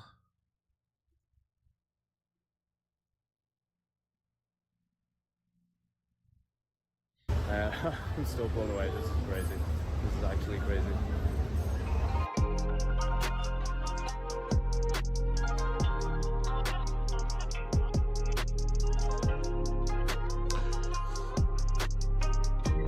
If I had the means, I guess I kind of do-ish now. Although, there's some stuff I need to catch up on. I would like to travel to China. I wouldn't mind that at all. I want to see this shit with my own eyes. I want to ride the trains. As much fun as I had on the Shinkansen, I want to see what China's network looks like. Hotel airport roughly 30 minutes, cost 14 USD. Taxis easy to find at airport. Well, they're always easy at the airport. Look at that smog. So I'm in the city of Chongqing, China. I had a bit of a disclaimer. I mispronounced Chongqing. I think it's actually Chongqing. Many times in this video. Don't worry, I already know. Nightmare getting here. I'd originally like a true white monkey from Bangkok to Chongqing and then back within 3 or 4 days. That was all fine, and I got to the check-in counter. They basically said that I needed a visa. This is just a detail that I didn't read when I was preparing, because that's what I do. Unfortunately, 122-hour transit visa. Must have proof that you are moving on to a third country. They're like, you gotta get the fuck out of here. You don't gotta go home. It's a third country, so they're saying you don't gotta go home, but you can't stay here. Must fly from city you entered. Must fly from city you entered, okay. Must hold passport from one of 40 EU countries, UK, US, Canada, Australia, New Zealand, or various Asian countries. I had to book another flight out of Chongqing. So if you have a Western passport, such as... Oh, okay, I see what they mean. Must fly from city you entered. So if you fly into Shanghai, you have to fly out from Shanghai. You can't fly in to Shanghai and then fly out from Chongqing, which I did that when I was in Japan. I flew into Narita and I flew out of Haneda. So that's interesting. A US passport or a UK passport or Australian passport, then you can only stay if you're moving on to another country under what's called a visa transit, or what's it called? A transit visa. So it means you can't go there for a holiday and come back from the place you flew. You need to be moving on to another country. I don't know why they have this rule, but I was in Shanghai before and I didn't have to do this. When I got to the desk, I had to book another flight on the spot, which I paid about 4,000 baht for. Then I got my flight and I thought everything was great. And then as soon as I arrived in Chongqing, the staff ran up to me. They said that this flight was invalid because it was basically flying from Chongqing and had a layover in another Chinese city and then to Korea. But I can actually only fly out of Chongqing. So if you're visiting here, please bear that in mind. You need to fly out of the same city that you flew into. But yeah, that was a nightmare between that and getting re-entry permits. But the immigration is a long and quite scary process. Very intimidating. Very under pressure. Yeah. Anyways, I'm happy I'm here. This is an amazing city, as you're going to see. We're staying in the intercontinental Chongqing Raffles City. So I think you pronounced it right that time. So this is just a quick POV, but...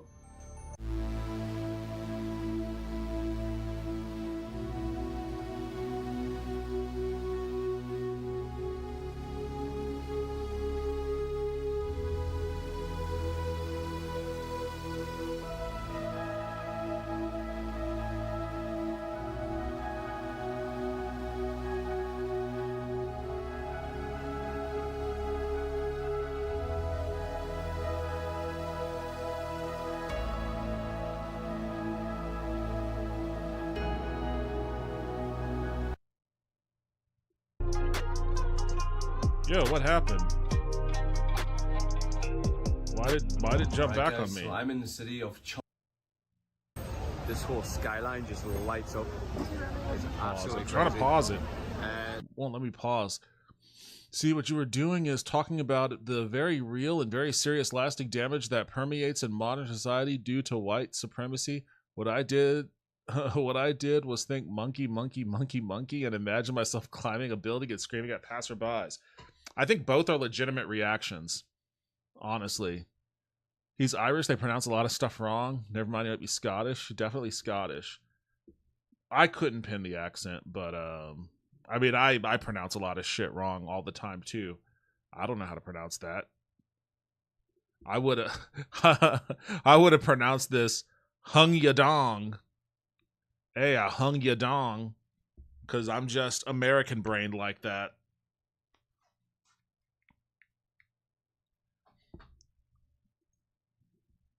They kind of all came on progressively. Look at this. And the bridge as well. Why is there such a delay? The video's doing it zero justice.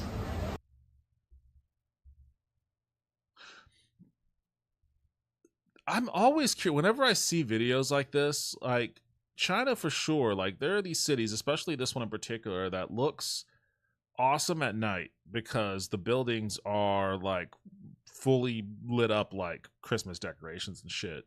It looks cool. I can't help but wonder, how much energy is this using? Like, how much energy are they expunging to like make the city look impressive at night? I mean, it looks cool. I can't think of any American city that looks this cool at night. But also, like, what is the energy cost like? This is also, like, a lot of these cities in China have millions upon millions of people living in it. I think of America, it's like we got maybe four cities that has a couple million people in it. You have New York, Chicago, LA, and Houston. And I think maybe Dallas might have a little north of 1 million. But we're talking like 30 million people, 15 million people. I have to imagine the energy costs. But then again, like a lot of the admittedly propaganda seeming videos I see from, white or non-white monkeys in China, I'll just stick to that phrase, that terminology. They always say that their electric bills aren't that expensive. They're certainly pretty fucking expensive here in Texas. The bridge as well. This is actually, the video's doing it zero justice. So we're gonna try and go for food here somewhere. This place, I heard hot pot is a big thing here. I'm still blown away. This is crazy. This is actually crazy. Alright, we're gonna try and find somewhere to eat in this labyrinth of a place. I don't really know how it works. I mean, it looks awesome. We're lost inside this labyrinth, trying to get up to where the food is. Oh, it's over this way. Okay. This is like a dungeon.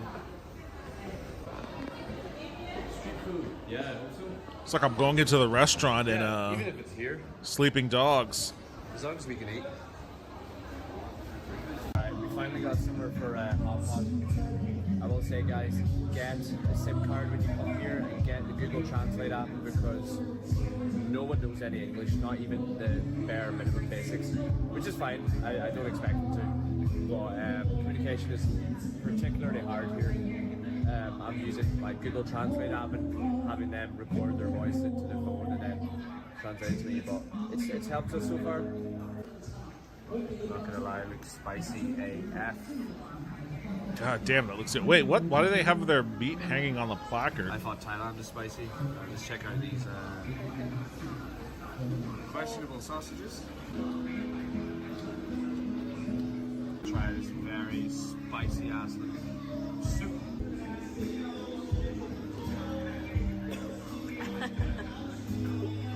Yeah, I had the same reaction.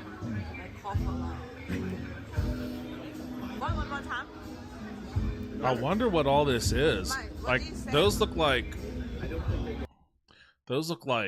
oysters or something, or like half clamshells. You got this red and yellow separated concoction.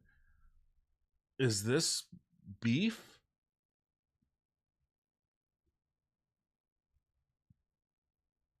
I'm always suspicious about cooking anything. I don't know how much experience y'all have with hot pots out there, but I'm always suspicious of cooking anything in a hot pot that isn't beef. That's like raw like that. They recently added skins, custom colors to player stations in EVE, and most of the Chinese ran orgs in the game have the craziest colors for theirs. I mean, clearly China is a place that loves colors, which is cool. I think that's awesome, because in America we've gone the opposite direction. We've evaporated all color from our public design. Every car is white, gray, or silver, or that weird kind of greenish silver color. All of our industrial buildings have become weird minimalist kind of blocks. Even our McDonald's are just like Lego blocks now. They used to be really weird shapes with the crazy roof and the golden M arch thing, but now they all just look like Lego blocks. We've gone the other way, where we've taken all of the color and joy out of our public design, and it seems like they relish in fantastical color. This guy's helping us out with some seasoning. Just look at the orange or the yellowish wall.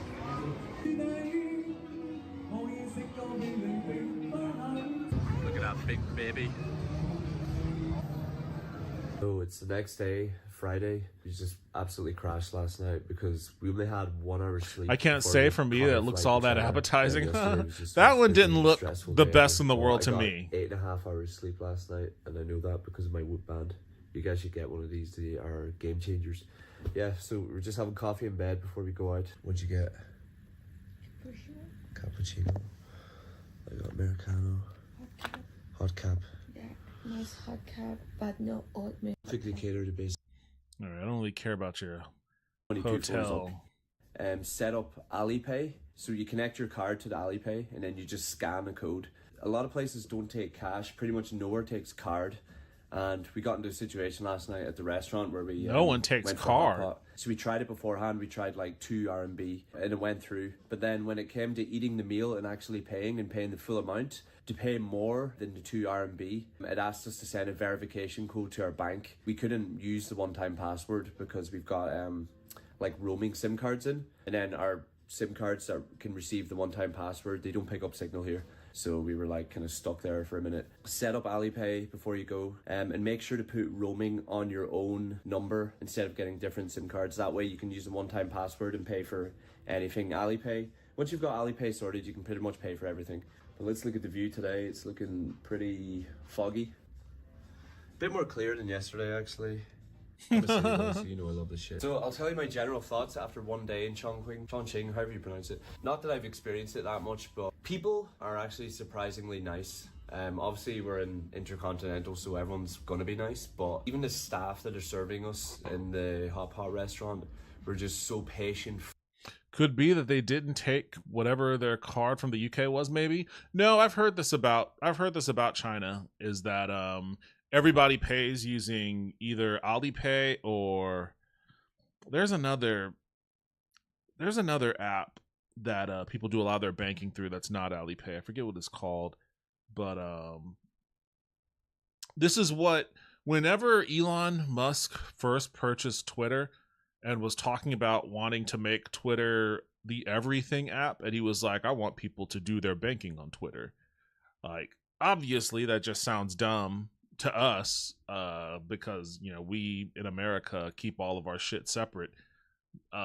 Basically what he was saying in the most inarticulate manner possible was that he wants his Twitter to operate the way that like Alipay operates, or I forget the name of the other app, but they have apps that they can pay shit with. They do their banking on. They do their messaging on. It's like WhatsApp also integrated into the same thing. They have their social media integrated into it, so like their version of Instagram or whatever is integrated into it. Like they have everything apps that do that sort of thing, and that's what people use a lot to like pay or transfer money between people and whatnot. So that's what Elon was wanting Twitter to be for Americans. I don't think America is in a place where we want that sort of one singular company controls all of our shit. But I guess it works for China, but they have a lot. I guess it makes more sense considering the insane population density in some of these places and the incredible amount of tech that it takes to connect these places. Like, you're going in and out of different transit points at any given moment. It makes it a lot easier if you don't have to fumble around for payments, if you don't have to fumble around for different cards, different accounts to pay for certain things. You know, you just open the one thing and everything that you're interacting with in your highly dense populated area is all right there.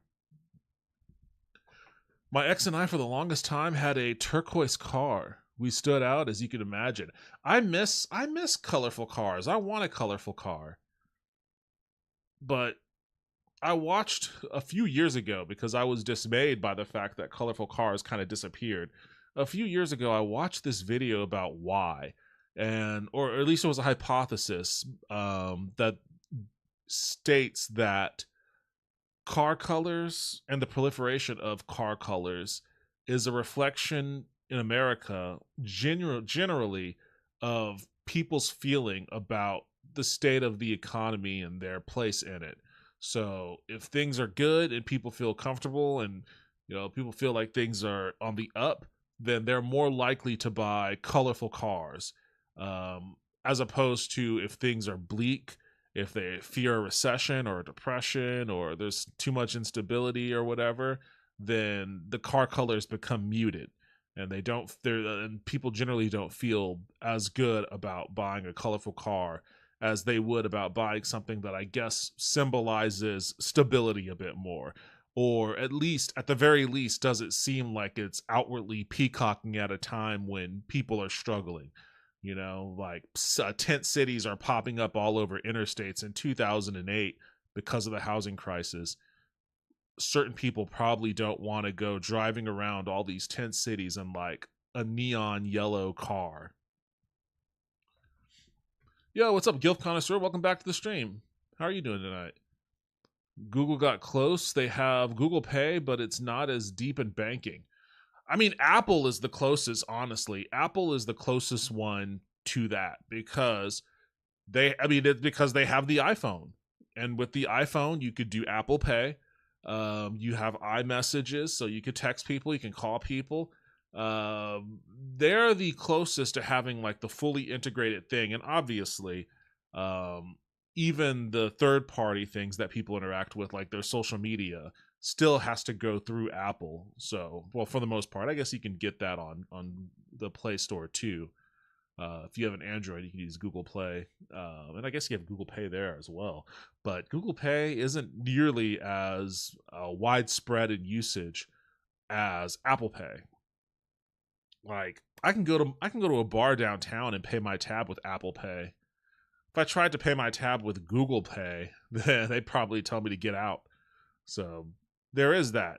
Yeah, Apple's probably the closest you're going to get to something like that here in America. Friendly and helpful, not really aggressive like some of the Chinese people can be. Prices seem to be Wait, what does that mean? Weather is kind of mid. It's nice. Wait, prices seem to be that was a weird throwaway line. Friendly and helpful, not really aggressive like some of the Chinese people can be. Prices not seem really to be aggressive pretty like okay some of the for a big Chinese city. people can Weather be. is kind of mid. It's nice. It's like during November, it's 20, 21 degrees. And then at nighttime, it goes down to 16 degrees. And it's actually like a little bit chilly. You can feel a breeze. So we're in the Raffles City Mall, I think. It's all part of the one big complex where our hotel is. Kind of reminds me of Marina Bay Sands, if you've ever been there. And we're getting coffee called Manor. There's a few people in this city that could learn some manners. Am I right? No, everyone's lovely. I get the sense that this guy probably like stepped on some toes and rubbed some people the wrong way, and it's kind of gotten under his skin a little that someone was barking at him in a language he couldn't understand. Yeah, so Chongqing is a mountainous city, as you can see here. It looks like so many times you're at the exit because you see a street and then you head out to that street and you're on like the 5th floor, the 4th floor. We're lost right now. Guys, look at the size of the queue for sexy tea. I think it's sexy tea. This part's like Hong Kong. It's kind of like old mixed in with the new. And we're literally staying way up there. Hey guys, this is the famous plaza. It's quite hard to find. It's called Huixing Lao, which is a hospital. But yeah, it's famous because it just looks like a normal plaza you'd see in the city centre on ground level. And then you get to the edge. This is so China. But you come over here and then realise you're, miles off the ground. Actually really trippy. Look at that bridge. Miles off the ground. So we're just stopping for a quick bite to eat. Yeah, this is like a burger place. Wait, the name is Burger? Burger. I'm guessing it's supposed to be B Burger, but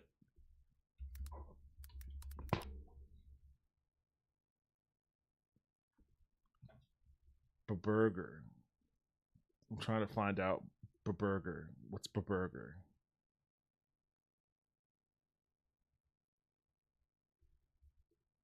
Is this Burger? This doesn't look like Burger.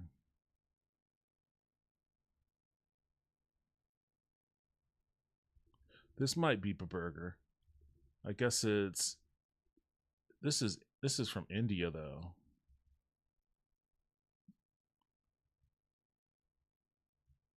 Yeah, this is in Mumbai. I guess it could be the same franchise, I suppose. I don't know why they're linking me to the one in Mumbai.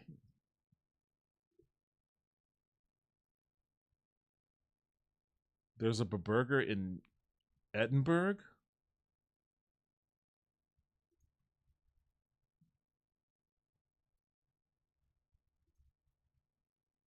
No, this is a different. This looks like it's something different.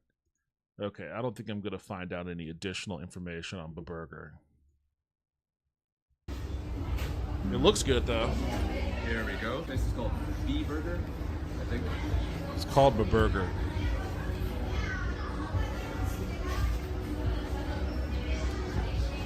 That's good. That is good. It doesn't look amazing, but it's good.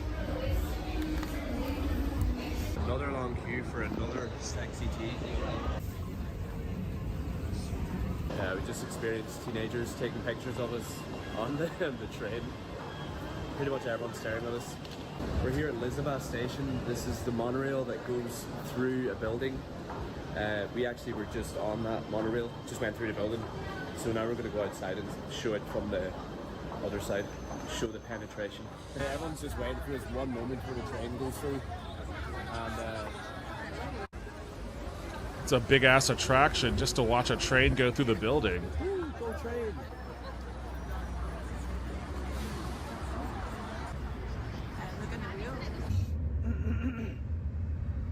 We're in a Chinese supermarket here, mainly for booze. We found some delicious alcoholic drinks down here. I'm going to review these later. This is all alcoholic. I think this is plum wine. You know, it's really funny, like... Really we seem to have, sad that we're most interested in booze. It's 52%. It's interesting that we've seemed to have gone completely past the era in which trying to, like, convince people that China is bad because of socialism or communism, and socialism and communism means no choices in the grocery store. The shelves are all empty, and whatever is on the shelf, it's all the same thing. We've really moved past a lot of that because of, like, all of the prolific amount of videos that show the contrary. See the selection. Wow. Or noodles? Yeah, maybe try some noodles. Strawberry cakes. Chinese Pringles. Finger licking braised pork flavor. Braised pork. Cucumber. Let's do it just to curb our appetite. Yep. So we're just getting ready to go out here and just look at this. Wow. That is full on cyberpunk. Oh my god.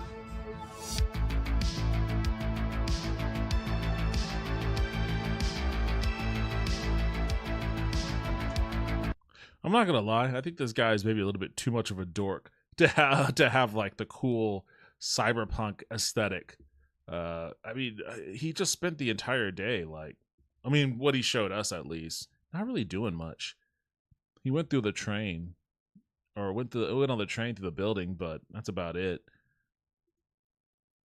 It seems like there'd be a lot more to, like, do and show. This is like peak light up time. Everything. Skyline lights up from around 7:30 p.m. to 9:30 p.m. Oh, so they it's only a window. Okay, you know what? That makes a lot more sense. There's just like a brief window where they turn the lights on, and it's like, okay, everybody, get your pictures, and then they turn the lights off, and the city goes dark. Well, maybe not dark, but... Oh, yes. Yeah. Tartar. Oh, sorry. This is tuna tartar. Tartar. What kind is this? Got Malbec. Wagyu beef bolognese. It'd be funny for the lady in the Trump thing. Where you eat either end and then it slurps into a kiss. I dare you.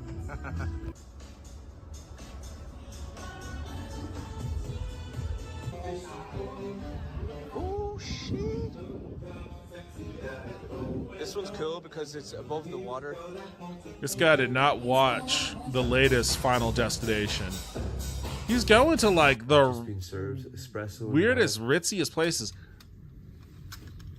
It's really funny. All of this guy's videos are like, or all of his clips from this trip is like, we're going to show you 3 minutes of what the night looks like from the point of view of a restaurant, and then hard cut to like me being hungover in bed the next morning. And it's like, okay, but there could have been a lot more you could have shown us of what the city actually looks like on the ground level when all of the buildings are lit up like that. Okay, so this is the clearest our view has been since we've got here. Completely clear skies today, but I can just give you an idea of like how absolutely massive this city is and just how cool it is, the way it's like completely enclosed by mountains. We're 55 floors up here for reference, and even though it's known as a cyberpunk city, a lot of the buildings are actually very old. We're here in the Tag coffee shop. We get pineapple Americano, and it's not like subtle pineapple. This just tastes like a full-on pineapple. What'd you get? I don't really care about. I want to see what other places they go to. Just how sexy it is. Bigger operation than Starbucks. It's better be the sexiest tea I've ever had. So I don't know any Chinese, but anything's named Bo must be my top. Like, I finally got some.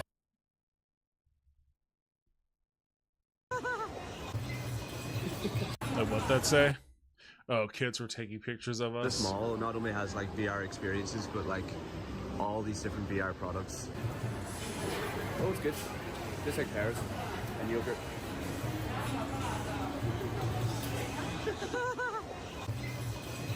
I haven't seen White Boy before. Oh, there's some intense card battles going down.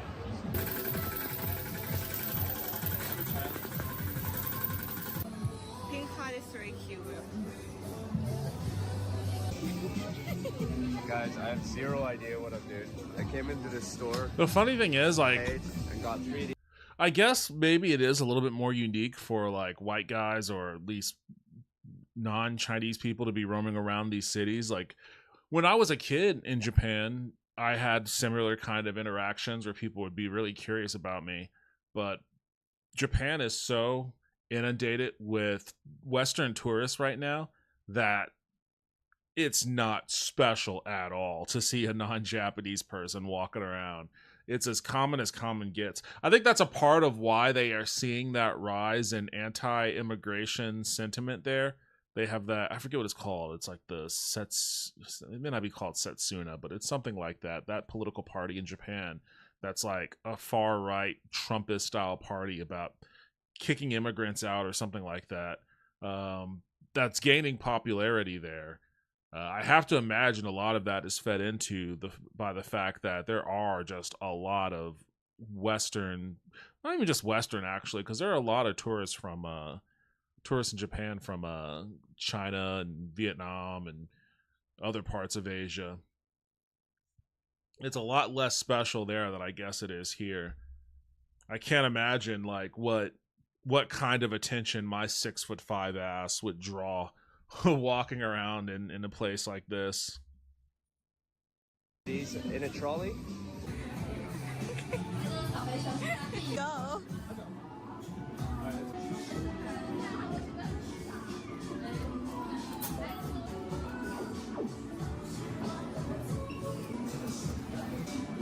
We're moving on.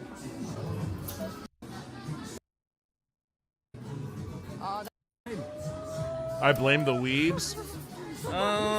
I think that plays a big role, yes. But honestly,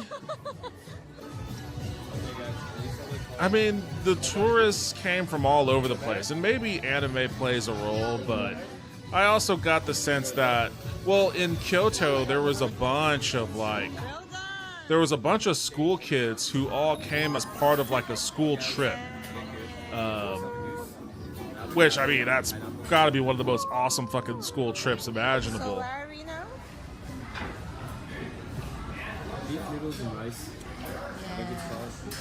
And guess what we got? Beef noodles and rice. Look So at the this is portion. braised beef. Chunky braised beef. Look at the portion. Yeah, it's a big ass bowl. Beef skewers up in here.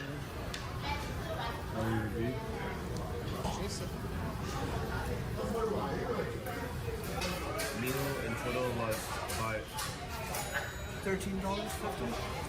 Pretty good. We got these huge portions. We got skewers. We got more coming. $13.50. This is like a nice braised beef sandwich. In America, all that would be at least $50. At least $50. I actually ordered this one here.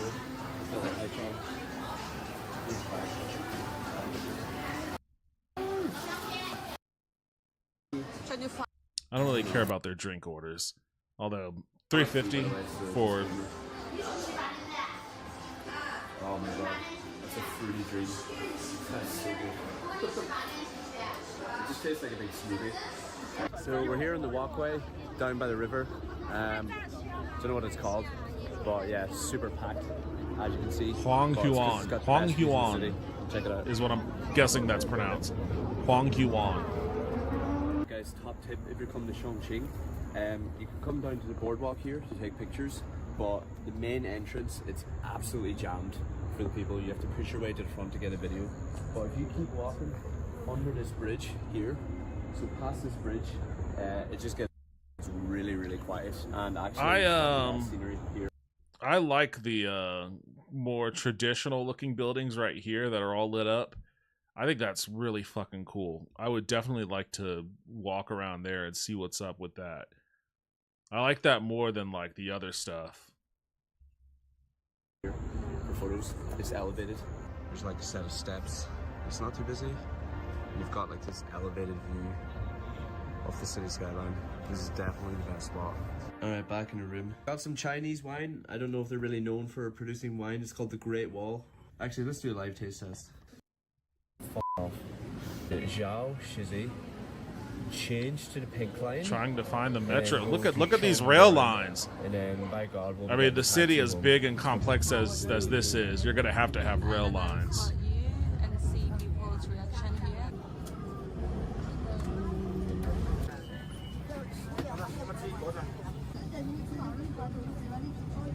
Thank God we are here. We're finally here at the Ring. Oh, so hard to find. Futuristic Botanical Garden Mall. The Ring. Sick. This is only the entrance. That's also hot. Probably. Every point is hot. Have you decided what you're gonna eat then? Beef. Beef, of course. More beef.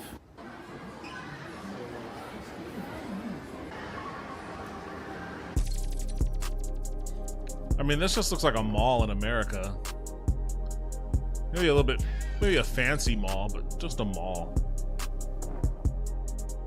Yeah, guys, we just had to go for some Western food here. Since living in Bangkok, I've been getting ads on my IG for Beef Wellington. Beef Wellington?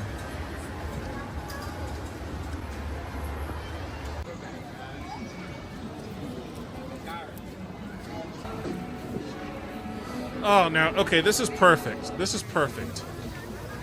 If you're in a cyberpunk city, and it starts to rain, this is the perfect opportunity for you to find a street vendor who sells noodles and get yourself a bowl of noodles and eat these noodles in the rain you need a trench coat or a duster of some sort. You need to eat those noodles in the rain under the glow of the neon signs. That is the true cyberpunk experience. You have to wolf them down like you're in a hurry, and then like when you're done, you just have to like discard the refuse at some point in a respectful manner. Don't litter. I see a trash can right here, but you gotta wolf it down, and you gotta shove that shit somewhere, and then you gotta pop your trench coat, and you gotta hustle down the street like you're on the beat. Like this is the perfect cyberpunk setup. The rain and everything. You just gotta eat your noodles. I worked with a dude that wanted to go to Japan so bad. Started talking to him about food, and he was like, ew, sushi, ew, seafood. And I was like, you know what? I was like, you should actually take in the culture and not just go for anime and electronics and stuff. I mean, yes on that, but also they have a lot of delicious food there that's not sushi or seafood too. So, I mean, Japan's known for its beef. So if he wants to save up some money and shill out for some top grade Wagyu, he could definitely do that too. I'll take some of those communist rail lines, please, and thanks. Love me some Beef Wellington. I've never had Beef Wellington in my life. It always looks good, though. I want some. I am driving a buddy 30 minutes in the wrong direction of his destination tomorrow so he can get on a train. Wish we can get better trains. You're driving him 30 minutes. You're driving him 30 minutes in the wrong direction? Wait, where is the train taking him to? The train will come back through the town we live in. Well, then why isn't there a station? It doesn't have to be an elaborate station, but why isn't there a station in the town you live in? Train to Chicago. I forget where you're at, Gilf. I forget where exactly you're at. That's peak America, though. It's not even a high-speed rail to Chicago, too. It's probably, what is it, an Amtrak? Other side of Illinois? Is it an Amtrak that travels at like 45 miles an hour?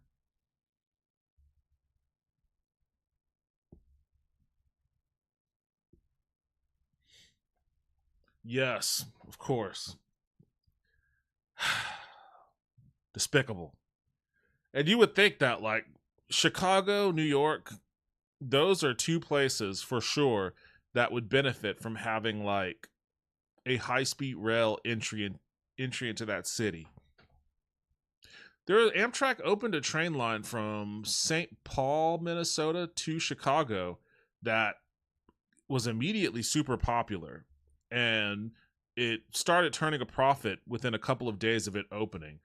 And a lot of people take that trip from St. Paul to Chicago, but it's like 6 or 7 hours on a slow ass Amtrak, and I'm like, just imagine how much more profitable it would be if it was high speed. If you could cut that time in half, literally in half, you could make more trips. You could get more people to pass through your stations on any given day. It's really dumb that we just outright refuse to invest in it here in 2025. The metro lines around St. Louis barely leaves the city, and the majority of the people in the metro pop don't even live in the city. Well, that's another part of the problem, is like a lot of the sprawl on the outskirts of like major metropolitan areas. We don't have, in most of our cities, we don't have the kind of population density that would make commuter rail lines make sense. Like, we could still connect our metropolitan areas with high-speed rail. We could still connect, Dallas to Austin. I keep saying, we could connect Dallas to Austin and Austin to San Antonio and shit like that. One big hang up with that is if those cities themselves don't have a good metro rail line, then once you get there, you're dependent on Ubers or Lyfts or taxis or something, or you got to rent a car because you don't have a metro rail at your point of destination. So what are you gonna do? And especially if you're in Texas, like I want there to be high speed rail connecting all of our cities, but the second I take a high speed rail from Austin to like Houston or to Dallas, and I get off at that station, I'm not walking anywhere. I'm not going to walk from the station to fucking Galleria or whatever, or wherever I want to go in Dallas. I'm going to have to use a car. So that's the real hang up there, is that it's going to, without a robust metro system, and it's hard to build a robust metro system because of all the crazy sprawl that those areas have, where people just live there's like no real urban planning in a lot of our cities. People just live willy-nilly wherever the fuck they can. So it's hard to like put a line somewhere that makes sense where it can connect to all the major living areas. So I mean, we would have to, I'm not saying that it can't be done or we shouldn't do some subset of it, but we could barely convince people. I don't think that's true. Not people. We could barely get, because people want it. There is a desire in America for transit. We can't get our elected officials to spend our money on it, is basically what it is. They want to take our money and do really stupid shit with it. They either want to give it to the richest people for some dumb reason, or they want to give it to the military so that we can continue to fund wars all over the place, or they're just going to give it to Israel or Ukraine. They're just going to give that's where all our money's going. And anything that's related to like investing in your people and investing in infrastructure that makes society more livable, they just say, no, we can't do that. Fuck you. We tried to get it expanded to St. Louis County and St. Charles County, and always gets voted down because it will bring crime. Fucking racist asses.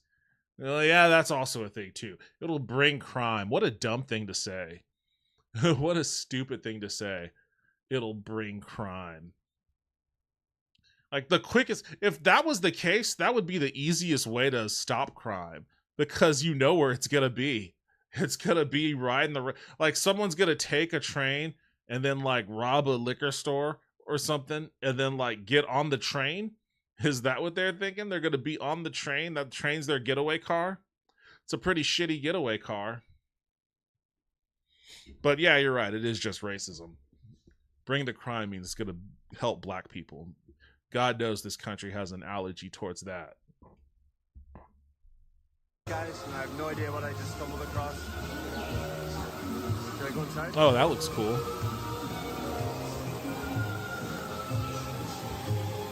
Oh, the flashing was not cool. Again, look at all the weird ass colors.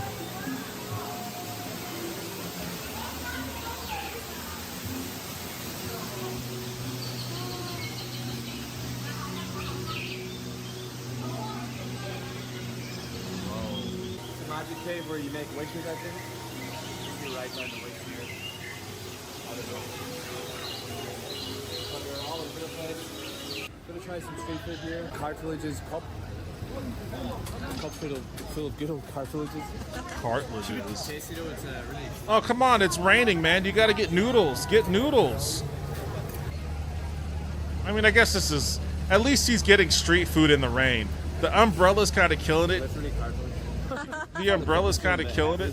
Secret compartment under. I can't lift it, so and they gave me a soft drink. Coke and cartilages. I'm ending the night with a Chongqing beer. It's not great, but it hasn't been in the fridge either. We're also going to sample these pastries. Bao's pastry. These actually look fucking delicious.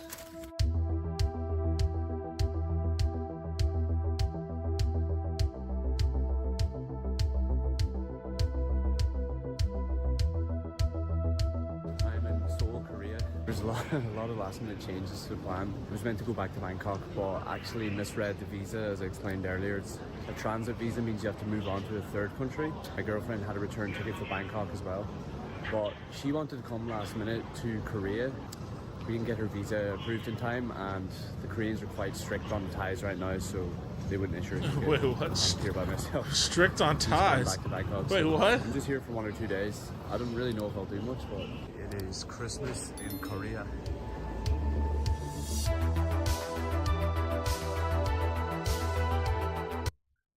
Wait, so they didn't plan their exit and they got split up? His girlfriend got sent back to Thailand. This guy is, there's something weird about, I don't know who this guy is, Travis Leon.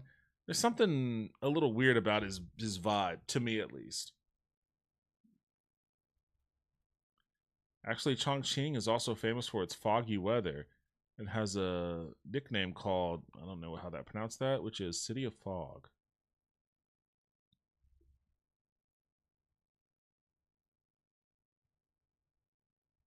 Okay, well, you know what? It looked neat. I would have liked to have seen more that, you know, you could do there, but, you know, this guy was hell-bent on, I guess, I don't even know if he was like clubbing or anything, but he would go to a restaurant, he would show you a little bit from the point of view of the restaurant, and then it would hard cut to him being hungover in bed the next day. So whatever happened in between, I guess, is between him and his girlfriend.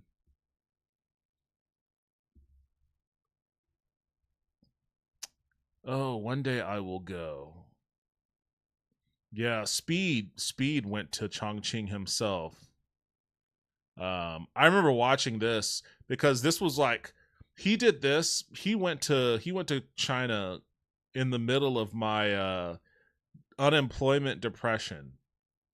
And so I would escape, but part of my escapism was just sitting there watching his We are here in Chongqing. Oh man, what is going on with my video player? I'm not going to watch this anyways. But I mean, clearly it doesn't want me to watch it, so China, known as Cyberpunk City. God damn, come on YouTube, what the fuck is the matter with you? You know what? It's actually probably my browser. Everybody like the stream, bro. Turn up. It's probably my browser more than playing a picture-in-picture. I didn't even fucking do that.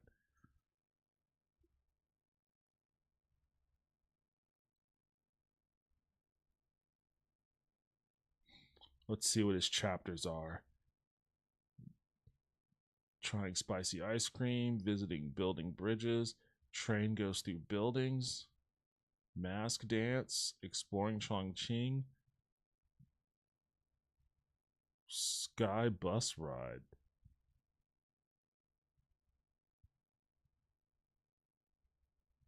Testing Chinese luxury cars. Oh man. Oh, I would fucking love to do this. I would absolutely love to do this. This isn't Super Idol. What the? Is it TikTok over here? Wait, is it a phone? What the hell? Like a pad. It's like a pad, yeah. iPad in a car? Yeah. Wait, it's me! This is me! That's Ryan! That's crazy. Having TikTok on your fucking dashboard. That's crazy work, man. Oh my god, we could never let this technology get to America. We could never let this technology get to America. TikTok on your dashboard while you're speeding down I-35, 80 miles an hour. We can't have that here, man. What do you want to do first? Can we? What can it? Okay, 180. 180? You know how to do it. Try it out. Hold on, wait. How can it 180? 180, okay. How can it 180? Show me how to 180 real quick. Hold on, tell me about to get right. 180 this bit. Oh, yeah. Oh, seatbelt? Yeah.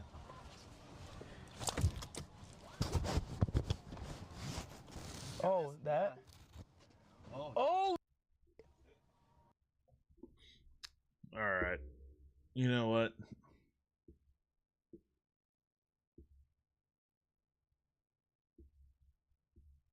Imagine a great Billy Mays doing an infomercial for that car.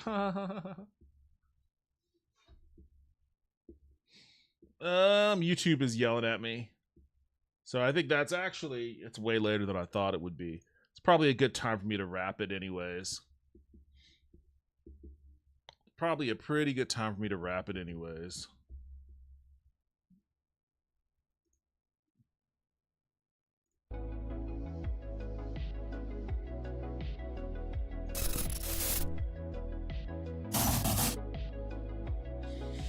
Oh man, oh man. Wait, what? Santa Fe Depot, what is that? Oh no, that's San Diego. I'm so desperate for decent transit in America that I'll see something that'll be like, look at this train station. And I'm like, oh, is that a nice train station? And it is, but it's in California. We already know California does this shit a lot better than most other states.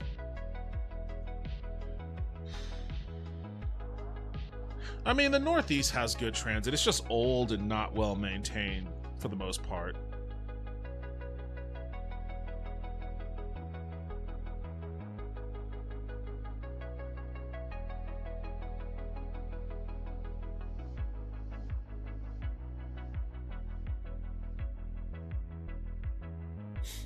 Oh, here's a video I should have watched tonight. E3's demise has been good and bad for us. This is the Gamescom Preview Edition. Oh, this is an hour long. I don't know if I want to watch that. Huh, it's interesting though. Maybe I'll watch this on my own time and maybe just talk about it next time. It's an interesting topic. Sometimes I miss E3, sometimes I don't. Anyways, that's it for me tonight. Thank everybody for hanging out. I appreciate it as always. Night all, see you Saturday. You might see me tomorrow. You might see me tomorrow too. So, unless you thought today was Friday. But you'd probably see me tomorrow. I think I'll be streaming tomorrow, so I hope to see you then.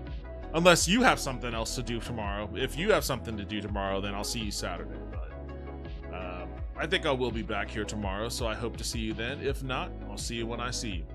Take it easy, y'all.